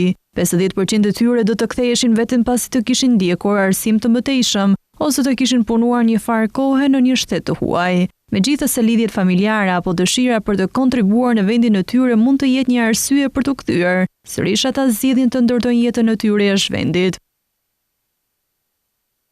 E ndërkohë, nga 210 gjobat vendosura nga inspektorët e punës ndaj bizneseve që kryejnë shkelje, vetëm 21% e tyre janë ankimuar. Shifrat e inspektoriatit të punës flasin për një rënje të ankimimeve ndaj vendimeve të inspektorëve në krahasim me vitet e mëparshme. Gjatë vitit që lan pas, bizneset kanë ankimuar më pak gjoba të vendosura nga inspektorët e punës. Sipas raportit vjetor të Inspektoratit Shtetëror të Punës dhe Shërbimeve Shoqërore, në 2024 janë vendosur gjithsej 210 gjoba, ku vetëm 21% e tyre u ankimuan, shifër kjo më e ulët krahasuar me vitet e mëparshme. Gjithsej rezultojnë të jenë depozituar 920 ankesa ose kërkesa, prej të cilave 80% janë ankesa ose denoncime nga punëmarrës dhe 20% janë kërkesa për informim dhe sqarime ligjore, treguesi transparencës institucionale dhe besimit në informacion. Këto ankesa janë trajtuar përmes proceseve të rregullta inspektuese, kryesisht për shkelje të drejtave të punëmarrësve, si mos pagesa për punën në ditët e festave, pushimet javore, orët shtesë dhe mungesa e kontratave të punës. Numrin më të madh të denoncimeve të trajtuara i përkasin Drejtorisë Rajonale Tiranë me 61.3%, rajoni Vlorë me 8.3% dhe rajoni Korçë me 4.3%. Gjykata ka lënë në fuqi 100% të vendimeve të inspektimit dhe 45% e gjobave janë likuiduar vullnetarisht, 10% më shumë se vitin e kaluar, duke reflektuar një përmirësim të ndjeshëm të cilësisë së vendimarrjes së inspektorëve. Ky trend në ulje i vendimeve të ankimuara administrativisht dhe ankimimeve kundër gjobave tregon një rritje të besimit të bizneseve në procesin e vendimarrjes dhe përmirësimin e komunikimit dhe transparencës institucionale të Inspektoratit Shtetëror të Punës. Gjatë vitit 2024 janë inspektuar mbi 190.000 vende pune, ose marrëdhënie punësimi të verifikuara në 9.860 subjekte të inspektuara, duke shënuar 1% më shumë inspektime se njëjta periudhë një viti më parë, edhe pse numri i pozicioneve vakante është 10 inspektor terreni. Treguesit e inspektimit kanë rezultuar në rritje cilësore krahasuar me të njëjtën periudhë të një viti më parë. Do të vijmë tani me tjera informacione. Autoriteti rrugor shqiptar ka bërë gati tenderin për ndërtimin e rrugëve lidhëse në tunelin e Llogaras, që do të kushtojë rreth 1.33 miliard lek. Dorëzimi final i kësaj vepre infrastrukturore parashikohet të bëhet përgjatë këtij viti. Ndërtimi i rrugëve lidhëse në tunelin e Llogaras do të kushtojë rreth 1.33 miliard lek apo 13.5 milion euro. Autoriteti rrugor shqiptar ka bërë gati tenderin mbi kufirin e lartë monetar, që parashikohet të hapet në vijim, me qëllim për zgjedhjen e kompanisë që do kryej punimet. Paralelisht është planifikuar dhe tenderi për mbikëqyrjen e punimeve me një fond limit prej 26.67 milion lek. Tuneli Llogaras u hap për kalimin e automjeteve përgjatë sezonit veror të vitit të kaluar, ndërkohë që në muajin tetor u mbyll sërish për të përmbyllur punimet edhe në tunelin e emergjencës. Dorëzimi final i kësaj vepre infrastrukturore parashikohet të bëhet përgjatë këtij viti, teksa kalimi përgjatë tij do të jetë me pagesë. Gjithsesi, deri më tani, nuk është bërë ende me dije se sa do të jetë tarifa që do të aplikohet. Ndërtimi i tunelit të Llogaras nisi në nëntor të vitit 2021 përmes një kontrate me vlerë 17 miliard lek. Ai ka një gjatësi prej 6 kilometra dhe përbëhet nga tuneli kryesor dhe ai i emergjencës. Ai është pjesë e seksionit rrugor Orikum-Himar dhe fillon 500 metra në veri perëndim të urës së Shënelizës në segmentin rrugor Dukat-Llogara dhe përfundon 1.3 kilometra në perëndim të urës së Palasës, duke evituar tërësisht qafën e Llogaras. Kalimi përmes tunelit shkurton kohën e aksesimit të jugut të vendit me rreth 45 minuta. Ndërsa segmenti rrugor Berat-Ballaban dorëzohet brenda vitit 2025, lajmin e ka bërë të ditur zëvendës kryeministrja Belinda Balluku gjatë inspektimit së bashku me kryeministrin Rama të punimeve në lotin e parë të këtij aksi. Edhe pse përfundimi i rrugës Berat-Ballaban ishte parashikuar për vitin 2026 sipas kontratës, ritmi i mirë i punimeve mund të bëjë të mundur dorëzimin e saj brenda këtij viti. Gjatë inspektimit në lotin e parë të këtij aksi, kryeministri Edi Rama dhe zëvendës kryeministra e njëkohësisht ministri i infrastrukturës dhe energjisë Belinda Balluku deklaruan se puna në këtë segment ka arritur në 27%. Jemi në një segment të rëndësishëm rrugor, Berat-Ballaban, një segment rreth 60 kilometra i cili lidh tre bashki të rëndësishme, atë të Beratit, Përmetit dhe Tepelenës. Këtu jemi në lotin e parë, ecuria e punimeve është rreth 27%, por nga sa po diskutoja më përpara këtu me të gjithë skuadrën që punon, mund ta mbarojmë edhe në fund të këtij viti. Kemi nisur nga ana e Tepelenës, pra kemi nisur nga ura e Ballabanit, atje ecuria është 67% sot që flasim.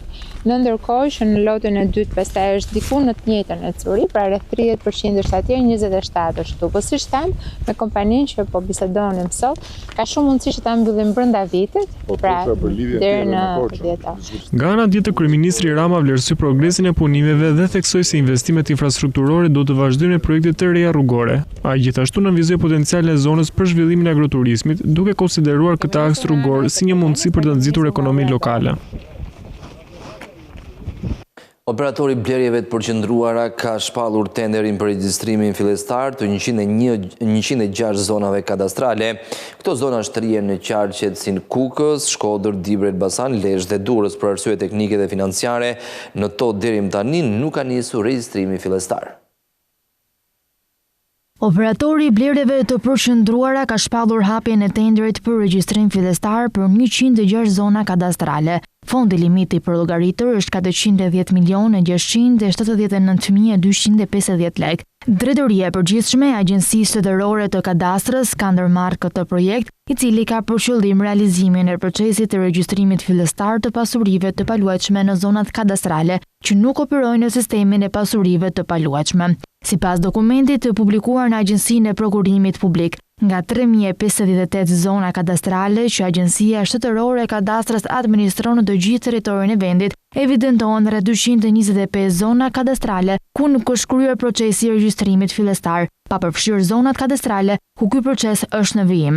Për realizimin e këtij projekti, ASHK ka evidentuar 106 zona kadastrale të shtrira kryesisht në qarqet veriore të vendit, ku nuk është kryer procesi i regjistrimit fillestar, duke plotësuar kështu 100% regjistrimin fillestar në pjesën e qarqeve veriore në Republikën e Shqipërisë. Këto zona kadastrale shtrihen në qarqet Kukës 48 zona kadastrale, Shkodër 37 zona kadastrale, Dibër 12 zona kadastrale, Elbasan 5 zona kadastrale, Lezhë 3 zona kadastrale dhe Durrës 1 zonë kadastrale, të cilat për arsye të vështirësive teknike dhe pamundësive financiare nuk e kanë kryer procesin e regjistrimit fillestar. Sipas dokumentit, zonat kadastrale që janë pjesë e këtij projekti ndodhen kryesisht në terrene të vështira malore. Transporti dhe infrastruktura janë të vështira, parcelat e pasurive janë të vogla dhe të shpërndara edhe në zonat të mirëfyllta pyjore dhe kullësore.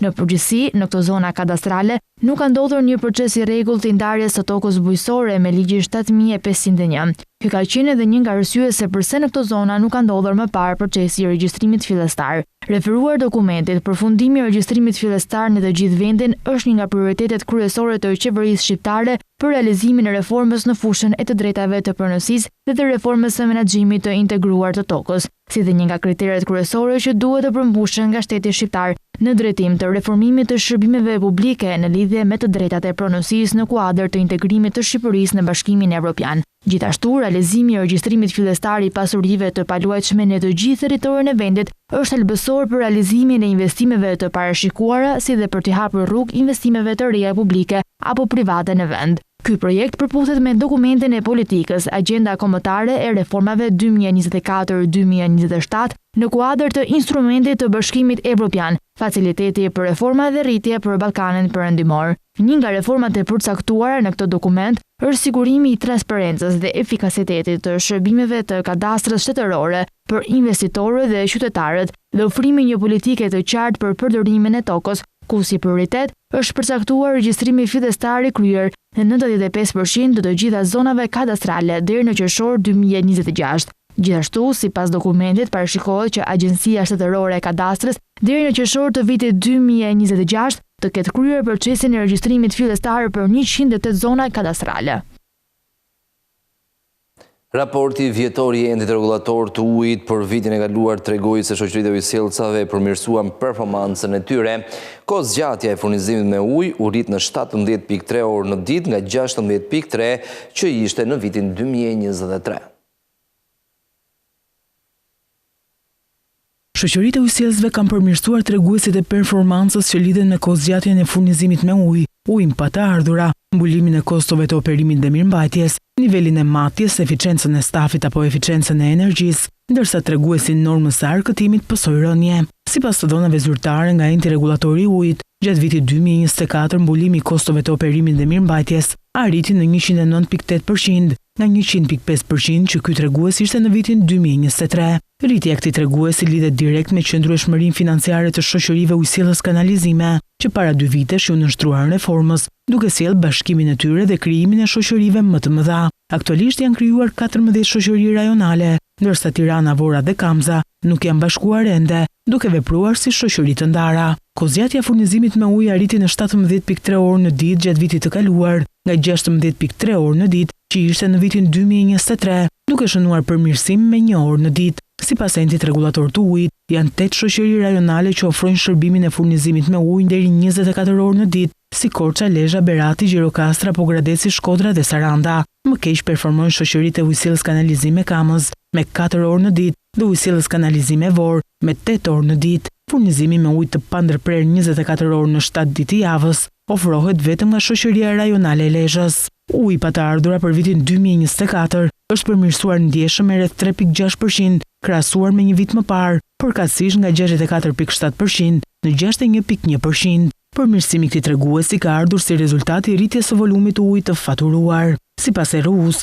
pothuajse të gjitha shoqëritë kanë performuar mirë në këtë drejtim. Ndërkaq norma e arkëtimit për vitin 2024 ka një rënje të lehtë, përkatësisht ajo korrente në 83.2% nga 83.9% dhe ajo e përgjithshme në 102.4 nga 103.5%. Sipas ERU-s, ndikimin kryesor në përkeqësimin e këtyre treguesve e jep Ujësjellësi i Tiranës, me rënje të normës së arkëtimit korrente në -4.4%, e cila përbën dhe pjesën kryesore të përkeqësimit të këtij treguesi, pasi mbetet shoqëria ujësjellës kanalizime më e madhe në sektor, me rreth 36% të totalit të ardhurave të sektorit. Ndërkaq numri lidhjeve në raport me stafin u regjistrua në 4.51 për 1.000 lidhje, nga 4.56 për 1.000 lidhje që ishte në vitin 2023, duke shënuar një përmirësim me 0.05%. Sipas ERU-s, kjo vjen si rezultat i shtimit të lidhjeve me ujë me rreth 29.233 lidhje, pasi numri stafit është shtuar me 34 punonjës. Sipas shifrave të analizuara nga Scanintel në muajin shkurt të këtij viti, vendet me të cilët Shqipëria ka pasur rritjen më të madhe të importeve janë Arabia Saudite me plot 225%, por edhe Kina në nivele shumë të ulta me 16.6%. Sipas të dhënave në shkurt, importet e madhrave arritën vlerën 68 miliard lekë, duke ulur me 8.6% në krahasim me një vit më parë. Edhe nëse analizojmë 2 muajt e parë të vitit në drejtim të importeve, sërish shohim një rënje prej 4.7% krahasuar me 2 muajt e parë të vitit 2024. Scanintel ka marrë në konsiderat dhonat për muajin e dytë të vitit sa i përket partnerëve kryesor, të cilat vende plotësojnë top 10 furnizuesit kryesor me mallra. Shifrat flasin për Italinë në vend të parë, pasuar nga Turqia, Kina, Greqia, Gjermania, Arabia Saudite, Serbia, Shtetet e Bashkuara, Polonia dhe Franca. Krahasuar me të njëjtin muaj të vitit të shkuar, duket se partnerët kryesor kanë ndryshuar. Shifrat e Instat thonë se kanë dalë nga renditja India dhe Korea e Jugut për të sfondsuar me Arabinë Saudite dhe Poloninë. Në muajin shkurt të vitit 2025, vendet me të cilat Shqipëria ka patur rritjen më të madhe të importeve janë Arabia Saudite me 225%, Kina me 16.6%, Greqia me 10%, Serbia me 13.5%, Polonia me 11.8% dhe Franca me 9.8%. Ndërkohë nga ana tjetër, ndër partnerët kryesor ku regjistrohet rënja më e madhe mund të përmendim Turqinë me 41%, Gjermaninë me 12.1%, Italinë dhe Shtetet e Bashkuara me 2.5% dhe 1.2% përkatësisht. Nëse flasim në terma 2 mujorësh, vendet me të cilat Shqipëria ka patur rritjen më të madhe të importeve janë Italia me 1.2%, Kina me 31.1% dhe Greqia me 6.3%.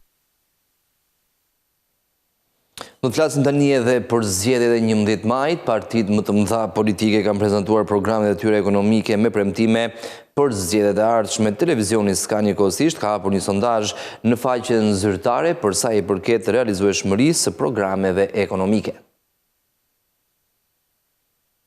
Në kuadër të zgjedhjeve parlamentare të 11 majit, partitë kryesore kanë prezantuar programet e tyre ekonomike me premtime të ndryshme për të përmirësuar ekonominë e vendit. Shumë prej partive që kanë bërë deklarata kanë përmendur edhe shifra se ku duan të arrijnë. Disa nga premtimet lidhen me rritjen e pagës minimale, asaj mesatare apo dhe minimumin etik dhe pensionet. Për shembull, nëse i marrim në analizë secilën, shohim që Partia Demokratike premton një pagë mesatare mujore për 1.200 euro dhe një pagë minimale për 500 euro. Partia Socialiste nga ana tjetër synon përfundimin e negociatave me Bashkimin Evropian deri në vitin 2027. Lëvizja Bashk fokusohet në rritjen e pagës minimale prej 60.000 lekë, pensionin mesatar prej 32.000 lekë dhe përmirësimet e tjera në sektorin e bujqësisë dhe shërbimeve sociale. Koalicioni Nisma Shqipëria Bëhet premton depolitizimin e administratës, rritjen e buxhetit për arsimin, dyfishimin e pagave të mësuesve dhe heqjen e tatimit mbi fitimin, ndërsa Partia Mundësia propozon një projekt ekonomik afatgjatë me 50% më pak shpenzime administrative dhe taksa.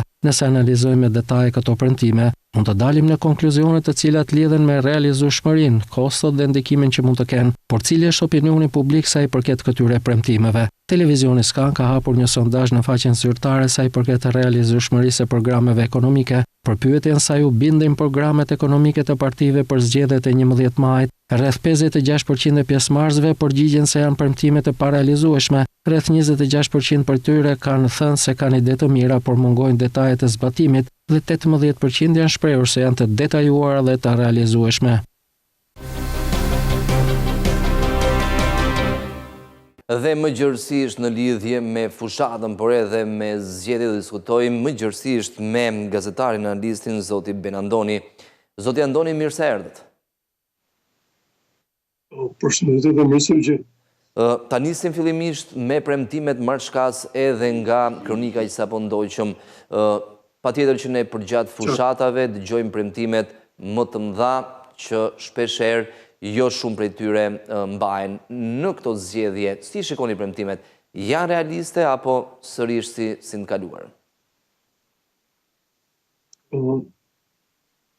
Personalisht mendoj që mungon diçka në ekuacionin e premtimeve. E para është që nuk parashikohet që zakonisht një ekonomi të zhvillohet duhet të induktosh në ekonomi fuqi punëtore të lirë dhe fuqi punëtore aktive.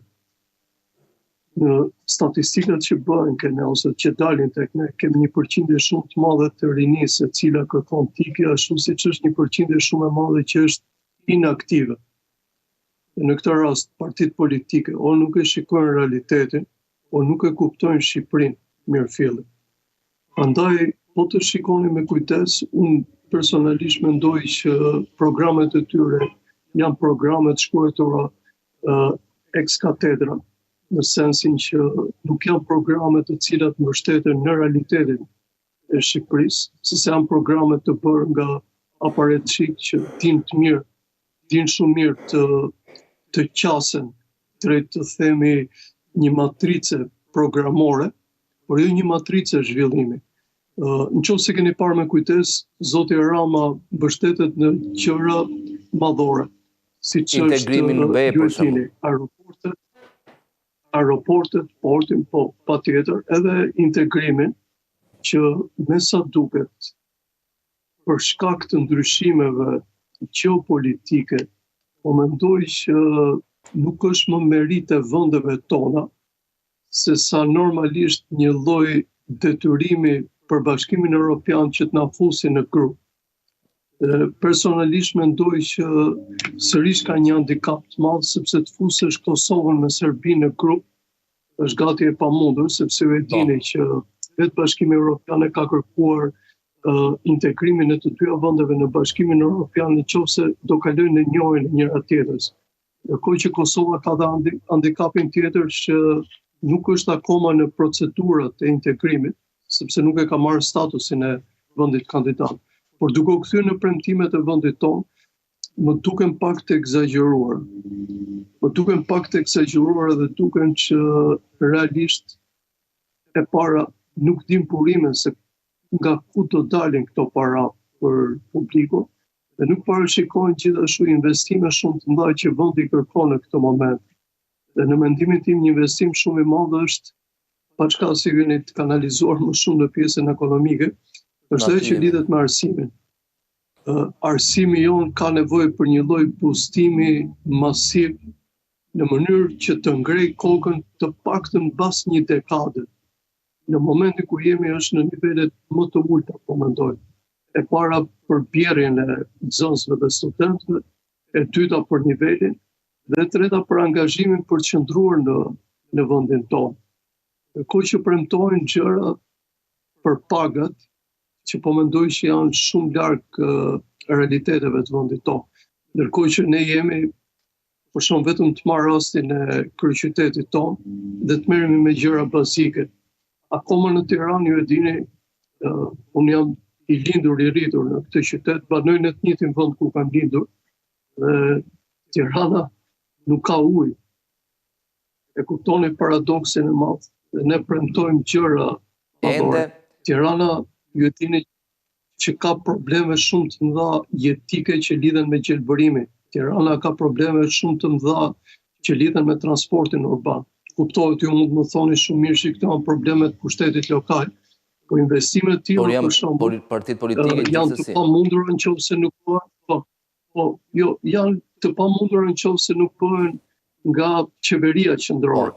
Dhe me çfarë shikoj, të paktën nga listat nga dy partitë, nga partitë kryesore, jo vetëm lëmë për të dëshiruar, por do kemi një legjislaturë shumë më të dobët se sa dy legjislaturat e më përparshme që ishin sërish shumë të dobta.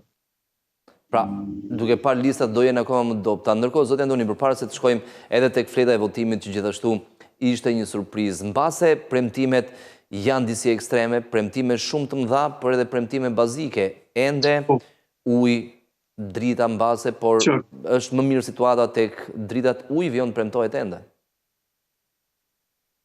Qartë, ne morëm disa elemente të tillë, por ju e dini që vendi jonë pa rregulluar infrastruktura jonë lë shumë për të dëshiruar. Është e pamundur të bësh premtime të tilla. Ju e dini, jemi një nga kryeqytetet që kemi shërbimet më të dobta, dhe jo vetëm Tirana si qytet, po turizmi nxori që problemi i infrastrukturës tonë ishte problem shumë i madh. Dhe për fatin e madh, ky handicap joni u kthye si një lloj trendi, sepse tuajve u pëlqen që të eksperimentojnë në një vend gati të virgjë. Por nuk mund të vazhdohet më kështu. Domethënë kjo marka të themi e pjesës së virgjër dhe të tjera që ja atribojnë vendit tonë, po më duket që është jo shumë e përshtatshme. E diçka tjetër, ka një handicap shumë të madh të kësaj marke me të cilën ne duam të përfitojmë dhe nga ana tjetër investimeve që duam të bëjmë. Pse?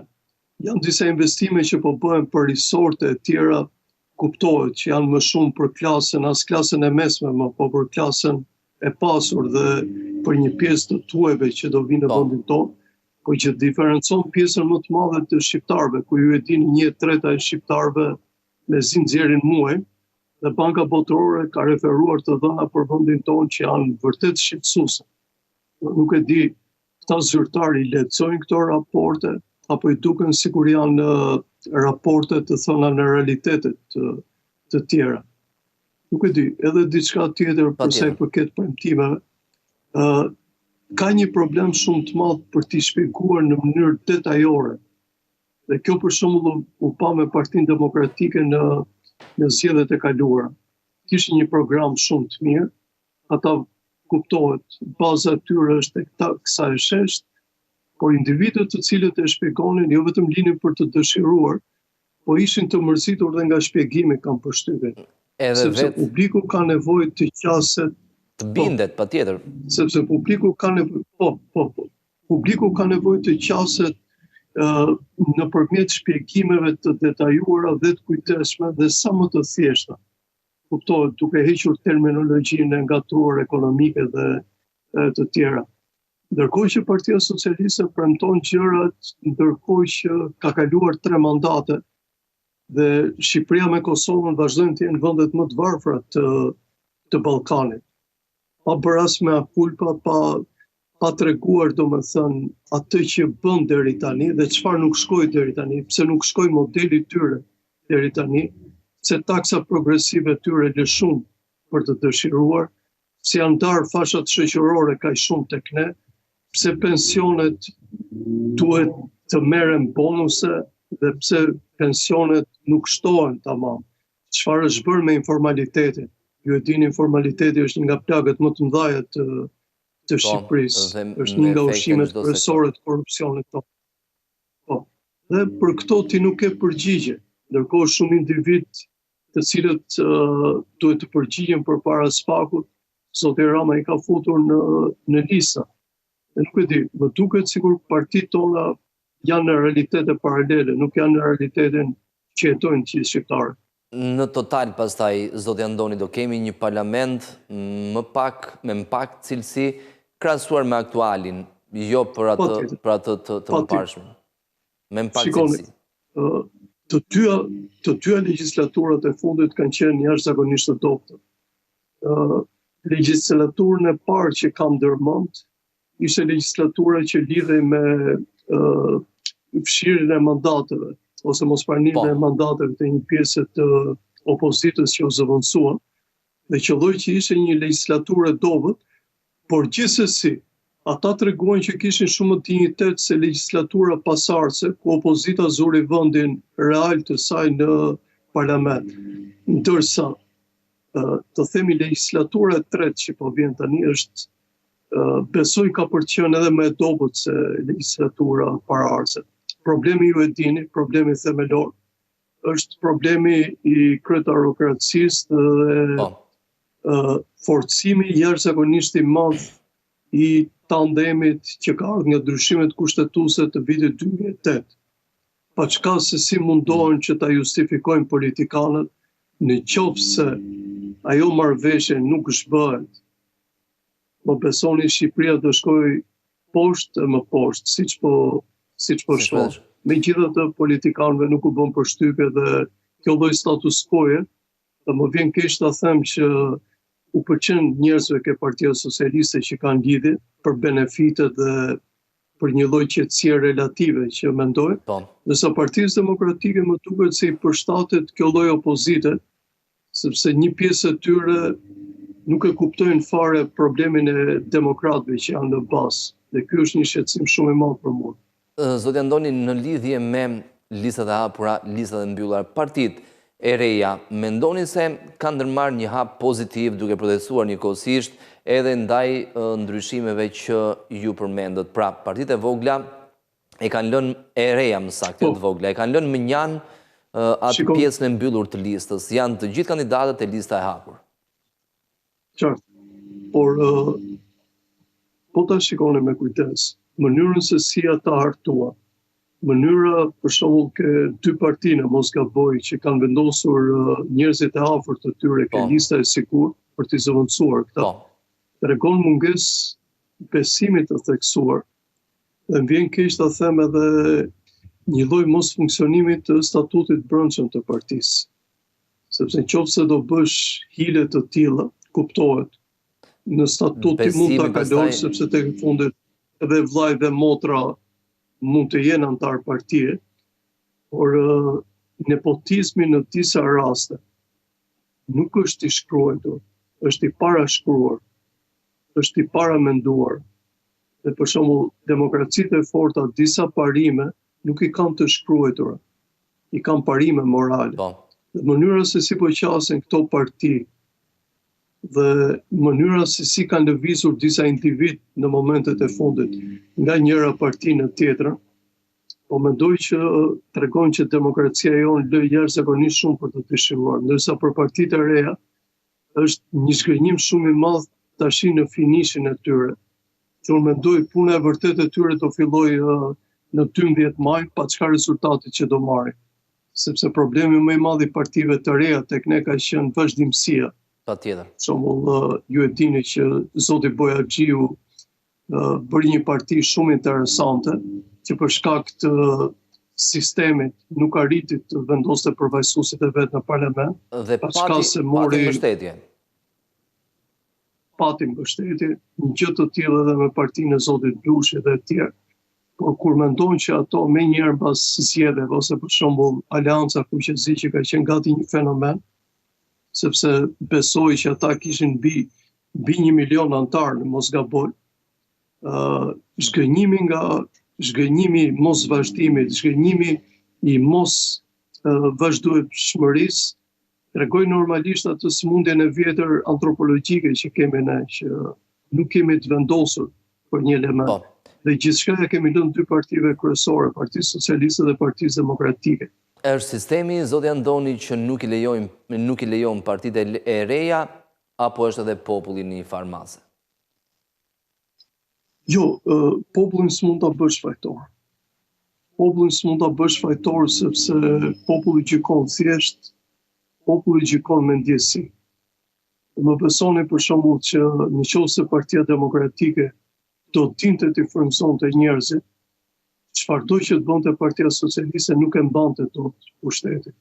Ashtu si nga ana tjetër partitë e reja, nëse do tregonin që ishin parti më kolegjiale, nëse do ishin parti të cilat dinin të frymësonen dhe nuk do ishin parti personazh, për shembull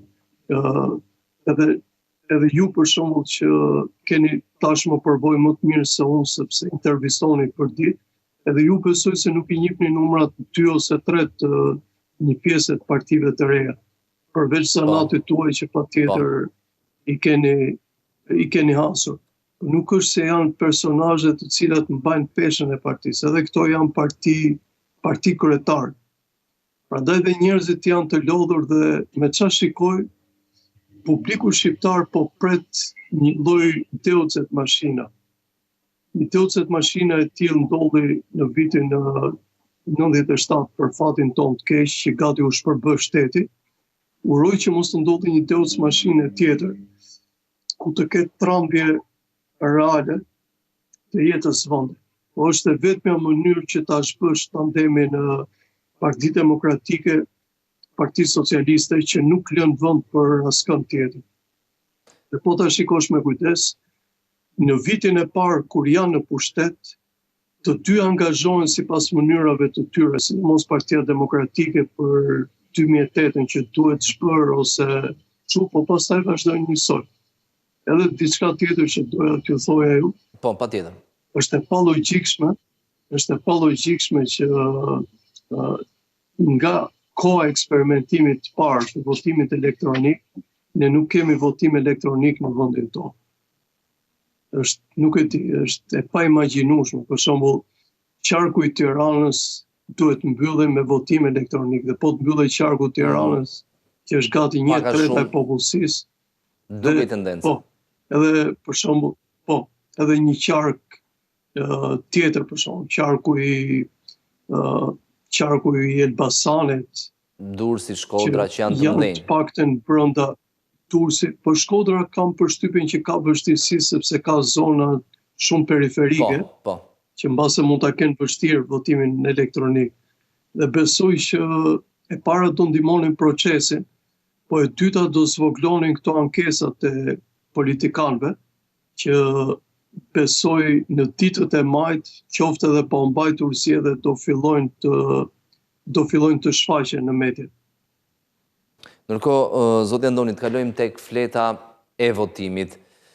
Është jashtëzakonisht shumë e madhe, përmasat janë 60 me 30 cm dhe ajo fleta e Tiranës, patjetër që është më e madhja sepse janë të rishtuar plot 539 kandidat. Mendoni se do të ketë probleme pikërisht nga paqartësitë që mund të kenë votuesit? Absolutisht. T'ju them një element.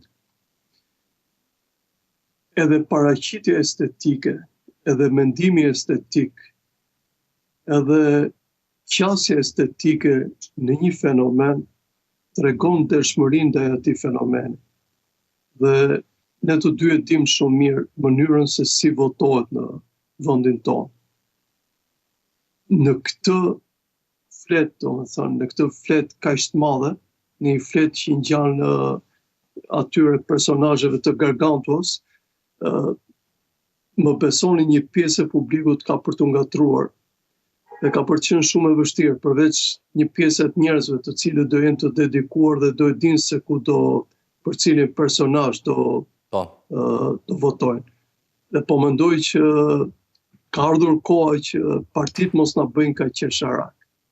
Ta zgjidhin në mënyrën më demokratike të mundshme. Nuk mund bëhet me thjesht. Absolutisht që mund bëhet me thjesht. Absolutisht. Po t'ishte votimi i hapur, patjetër që bëhesh me kështu. Domethënë lista e Tiranës, ju e dini, përmban 34 dhe besoj shumë gjëra mund të zgjidheshin brenda këtij elementi, domethënë, e kupton. Po jo me kaq numra sepse është e frikshme. Domethënë bëhesh garim kokë në kokë me gjitha partitë dhe secilat kishte listën e vet. Ka partitë vogla për shembull që e keni parë këto ditë nuk kishin njerëz për të vendosur dhe Shqipëria është aq e vogël sa po mendoj kjo është e tepruar. Po besoj që mbas konstituimit të parlamentit të ri, besoj nga publiku do lindi dhe unë personalisht dua ta ushqej këtë idenë që parlamenti jonë nuk mund të jetë më me 140 veta, sepse është një parlament që nuk i përgjigjet realisht zhvillimeve të vendit dhe demografisë së vendit. Kjo flet tregon realisht paradoksin tonë dhe ku na kanë çuar politika. 100 vende do ishin perfekt, zoti Andoni? Më fal dhe diçka, ajo është flet më shumë për koleksionistët. Dhe uroj për shumë që një koleksionist ta ketë në mund të jetë edhe rekord në atë të vetën. Rekord shqiptar patjetër është, por mund të jetë edhe rekord rajonal, europian, global. Sa deputet duhet të jenë, zoti Andoni? Sepse ka shumë qarqe që janë shumë sa kandidat, sa vende duhet të jenë në parlament në këndvështrimin tuaj? Jo 140, janë shumë. Në mendimin tim edhe më pak se 100 deputet. E para sepse pjesa më e madhe janë inaktiv, po e dyta ç'është më e rëndësishme, vendi jonë është vend jashtëzakonisht i vogël. Dhe ti të shtosh punë për individ të cilët nuk e përballojnë dot këtë detyrë, sepse është detyrë e madhe, për shembull, jo një i ri, por t'ju them një element, dikur ka qenë der fisnor ose nder familjar që kisha afërsi me një përfaqësues të parlamentit. Tani nuk është më? Shumë pak dhe nxjerrja, por nuk është më. Sepse ne, për shembull, ju mund të çuditeni vetë që ka deputet që ne nuk i njohim dhe mund të kenë qenë në 2 legislatura ose në 3 legislatura. E para sepse nuk kryen asnjë funksion, e dyta janë krejt të pa përballuar me një detyrë e cila kërkon angazhim intelektual, angazhim civil dhe angazhim moral. Dhe për shembull, le t'ja u lëm dy angazhimet e fundit që përmenda unë, për mos të rënë në hak. Po angazhimi intelektual është një angazhim që përmbledh shumë elemente, që nga shkollimi, që nga ekspertiza dhe të tjera, dhe s'mund ta bëj dot kushdo deputeti. E keni parë sot ca kritere, ca standarde.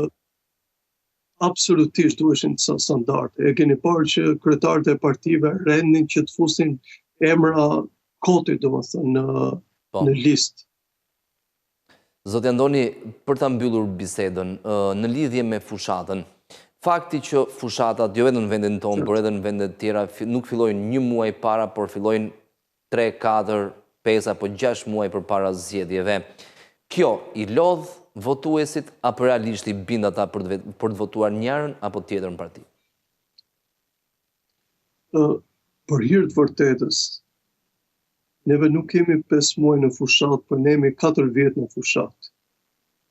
Zoti Rama, kur nuk udhton jashtë vendit, po zakonisht ai udhton gati 2 herë në javë jashtë vendit, pjesën tjetër e ka fushat në vend. Ashtu si zoti Berisha ka bërë fushata gjata me foltorën dhe me tjera, dhe ne, besoj dhe ju e keni ndjerë, në 4 vitet e fundit ne kemi qenë komplet në fushat. Por në këtë rast, tashme janë intensifikuar sepse për Ramën është rekord personal,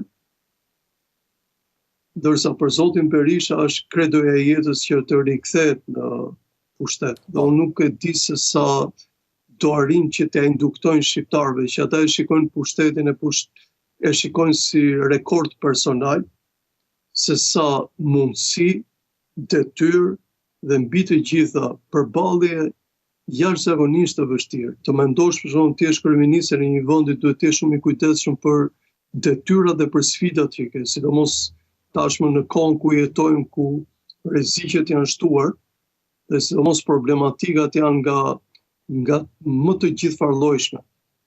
Dhe këta njerëz jo vetëm e kanë kaq të lehtë, po me çfarë ju thash pak më përpara, këta mendojnë thjesht për atë angazhimin e tyre, për rekordet personale që Rama të jetë 4 herë rresht kryeminist, ndërsa zoti Berisha të rikthehet si 80 vjeçar si kryeminist i vendit. Nuk e di e para që janë kthyer në personazhe grotesk, dhe dyta që është më keqardhje është që ka ardhur momenti që shqiptarët duhet zgjohen. Serbët u zgjuan, grekët u zgjuan, bullgarët janë zgjuar pak kohë më përpara. Tashmë ka ardhur koha e shqiptarëve, nuk mund të vazhdohet. Zoti Andoni, ju falenderoj për të gjitha mendimet e sjella në studion e televizionit. Faleminderit. Ne do të vjojmë me tjera informacione. Projekt ligji për drejtat e autorit dhe drejtat e tjera të lidhura me to është publikuar për konsultim publik, i cili parashikon harmonizimin e plot me direktivat e Bashkimit Evropian, por cilat janë objektivat që duhen plotësuar. Kronika në vijim na sjell më tepër detaje.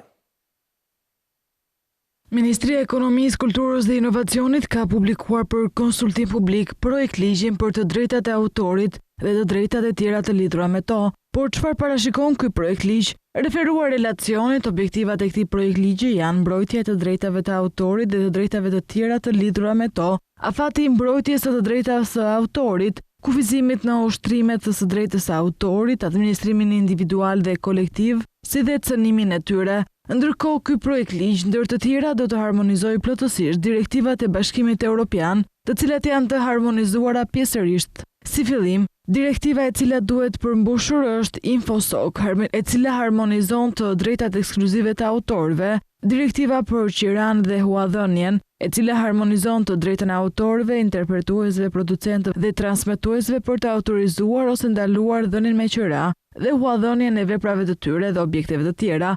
Ndërkohë, një tjetër direktivë është ajo për të drejtën e rishitjes, për transmetimet satelitore dhe kablore e të tjerë, por cilat do të jenë masat ndëshkimore, referuar relacionit në net 9 dhe 10 mund të zbatohen përmes vendosjes së gjobave financiare, të cilat mund të arrijnë deri në 3% të ardhurave vjetore të mbledhura në Republikën e Shqipërisë nga platformat. Ndërkohë, direktiva përcakton se mbikëqyrja e rregullave do të jetë ndarë ndërmjet Komisionit Evropian, i cili do të bëhet përgjegjës kryesor për platformat e mëdha në internet. Komisioni do të ketë kompetencën për të kryer hetime dhe për të vendosur gjop deri në 6% të ardhurave globale të platformës.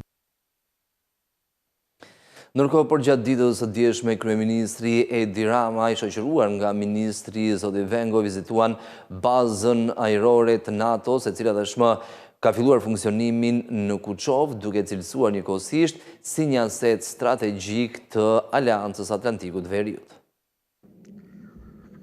Kryeministri Edi Rama së bashku me ministrin e mbrojtjes Piro Vëngu zhvilluan një inspektim në bazën ajrore të Kuçovës, që po kthehet në një aset strategjik të NATO-s, fal investimeve në infrastrukturë, modernizim dhe trajnime. Ministri i mbrojtjes Piro Vëngu theksoi se kjo qendër është në dispozicion për çdo detyrë që ngarkohet nga agjencitë e tjera ligjzbatuese. Puna ka vijuar në fakt për ndërtimin e objekteve të reja dhe aktualisht gjendemi në zonën e fortifikuar të depove të municionit, armatimit, raketave dhe bombave drejtuese të aviacionit, ku kemi akomoduar të gjitha municionet dhe bombat drejtuese që kanë ardhur së fundmi, së bashku me dronët kamikaz në zbatimet dhe të marrëveshjes me aleatin turk. Ishte absolutisht e nevojshme që të kishim një qendër si kjo, me klasa laboratore dhe akomodim, sikundër, në fakt baza taktike e Kuçovës nënkupton një personel për 350 personave të dislokuar në mënyrë permanente këtu, dhe jemi duke finalizuar dhe në qytetin Kuçovës ish shtëpinë e oficerëve, po e rehabilitojmë tërësisht në mënyrë që të qëndrojnë në kushte sa më komode i gjithë personeli dhe familjarët. Modernizimi i forcës ajrore përfshirë edhe flotën e droneve luftarak, të cilët tashmë shërbejnë edhe për misione civile, mbetet një prioritet kyç për sigurinë kombëtare. Ndërkohë Shqipëria ka arritur ndjeshëm investimet në sektorin e mbrojtjes, ku për herë të parë këtë vit janë akorduar fonde që arrin nivelin 2.01% të prodhimit të brendshëm bruto dhe 54.8% e buxhetit të Ministrisë së Mbrojtjes për vitin 2025 shkon për modernizimin dhe rritjen e gatishmërisë operacionale. Investimet janë në disa drejtime: në rinovimin e bazave ushtarake, ndërtimin e bazave të reja, investime në teknologji dhe sidomos investime të forca njerëzore. Ndërkohë, Shqipëria, Kroacia dhe Kosova kanë nënshkruar një marrëveshje për bashkëpunim trepalësh në fushën e mbrojtjes. 3 vendet synojnë forcimin e kapaciteteve ushtarake, avancimin e teknologjisë së mbrojtjes, por edhe rritjen e ndërveprimit rajonal.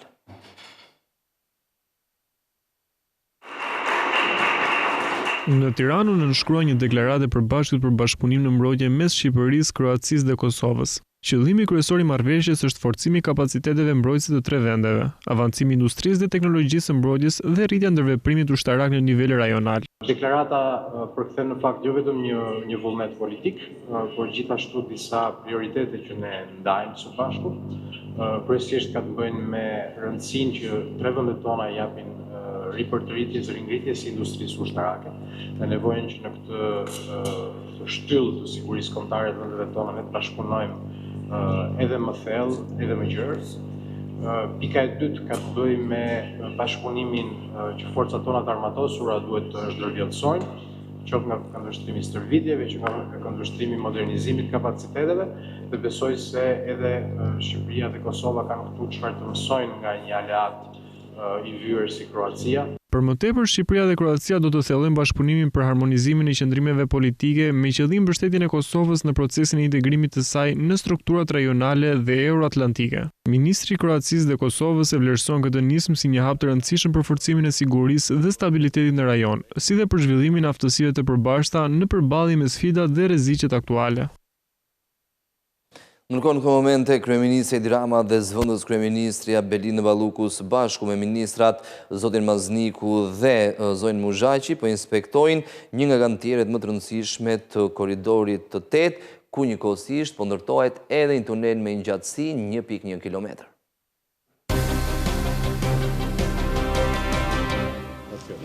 Po, kjo zonë është pak më e frakturuar, me 3 sisteme çarjesh, që ndikon shumë në Ecurin, për hapin e madh, nuk ta lejon. Po, paralelisht që të bënë me përpërcim primar, ne kena vazhdu normalisht. Pra, këtu e kemi hapin pak më të ngadalësuar. 2 metra gjysmë hapin e aborcimit, për ta bërë pak më të kuptueshme, 2 metra e gjysmë krahasimisht me 24 metrat që bënim llogara, duke qenë se aty formacioni është gëlqeror dhe shumë i qëndrueshëm, por e kemi gjetur zgjidhjen, shikoni që prania e ujit është e shumtë në zonë, ndaj edhe këtu funksionon në sisteme pompime, po siç e thatë kryeministri, tashmë ne kemi kaluar mbi muris. Dhe nuk na ndalon më asnjë gjë, kështu që është gjetur Chelsea. Sa po arrini të lidheni në anën tjetër? Në anën tjetër mendojmë në fund të vitit. Po bravo, rreulli. Do me thënë, ne mendojmë që dritë do shohim shumë më shpejt, apo jo? Po, dritë shumë më shpejt, në flasë qarja, shtatori final. Pikërisht, qarja do bëhet shumë më shpejt, mendojmë që diku nga shtatori do kemi dritë nga ana tjetër, tani jemi në mbi 400 metra, tunelet që të dyja janë 1.1 km, kështu që në fund shtatori do kemi përfunduar me gërmimin, pastaj do përdorim gjithë pjesën për të bërë dorëzimin në fillim pranverës të vitit tjetër. Tani kalojmë tek tuneli i Majt kryeministër, thjesht për të treguar edhe fazën e tretë projektit. Tu jemi në fazën e 5, faza e 4 është bypassi i Librazhdit që ndodhet pas këtij tuneli, pra që lidhet me këtë tunel, ndërkohë që përballë kemi fazën e tretë. Faza e tretë nis në Labinot Fush dhe më pas arrin, domethënë në mbikalimin e Xibrakës për të afruar tek ura e Mirashit dhe deri këtu ku ndodhemi tani. Tani ke ura e Mirakës dhe këtu jemi praktikisht në urën e Murashit. Këtu kemi 2 ura, të cilat ndërtohen me 5 hapësira dhe lidhen direkt me tunelin. Këto të 2 urat janë vazhdim i të gjithë segmentit cilin po ndërtojmë tani nga Elbasani dhe deri në fazën e 8 është 26 km. Ecuria është e mirë, kemi dorëzuar fazën e parë, ku ne sot operojmë, pra trafiku është i hapur në atë fazë. Nga ana tjetër në fazën e dytë kemi një ecuri prej 36%.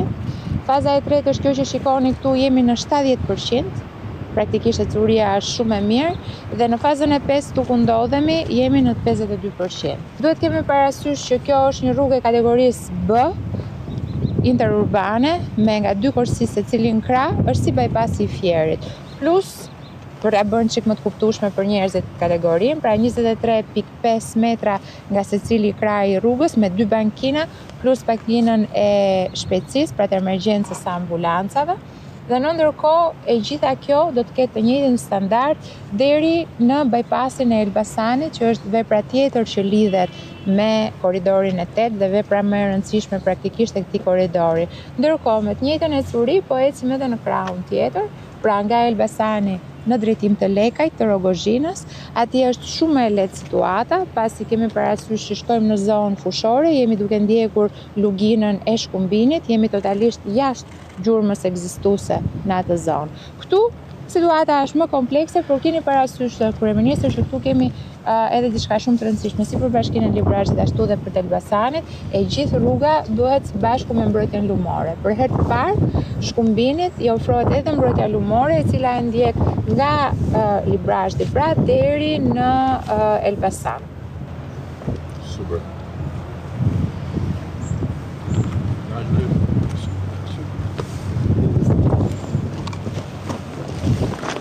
Kur mbyllim atë fiksimin tim Librazhd-Liber? Ajo është e mbyllur praktikisht, është e mbyllur, janë në hapat e fundit, janë duke bërë detajet, unë besoj që jemi gati në fillim të prillit, janë duke bërë vizime, sinjalistik dhe gjithçka tjetër. Se për ju pas ka qenë kjo botë. Hajde dëgjoni. Mirë rruga Arbër, po tani do dilin dhe ke liqeni po Gradecit me shpejtësi të madhe. Ajo zonë ka potencial të jashtëzakonshëm turistik apo jo Arbi, sepse aty kanë filluar të ngrihen agroturizmat e parë, është dhe ajo pjesa me troftën aty për jashtëzakonshme. Kështu që do ketë edhe do jetë vizitueshme shumë edhe nga Tirana, edhe nga Durrësi dhe nga të gjitha anët, duke qenë se kjo zonë po lidhet përmes korridorit 8 me të gjitha autostradat e tjera. Do desha të thoja edhe diçka sepse kemi një shqetësim dhe Arbi e ka shqetësim këtë dhe kemi diskutuar disa herë për zonën e Autolishtit. Kudo ku ne ndërtojmë, sigurisht që komunitetet shqetësohen, duke qenë se kur autostradat fillojnë të kalojnë pranë tyre, nganjëherë ka shpërndësime, nganjëherë do na duhet që të kalojmë përmes fshatrave apo zonave të banuara. Megjithatë, unë po e shpjegoj sot dhe e kemi lënë që bashkë me Borën dhe me Arbin do shkojmë atje për ta bërë një takim me banorët që në zonën e Autolishtit ku kjo autostradë kalon mes për mes, do të krijohen të gjitha hyrje-daljet e nevojshme dhe fshati që kanë merak se do ndahet mes nuk do të jetë ashtu. Do të jetë me pikalimet dhe nënkalimet sipas parametrave të sigurisë rrugore. Super.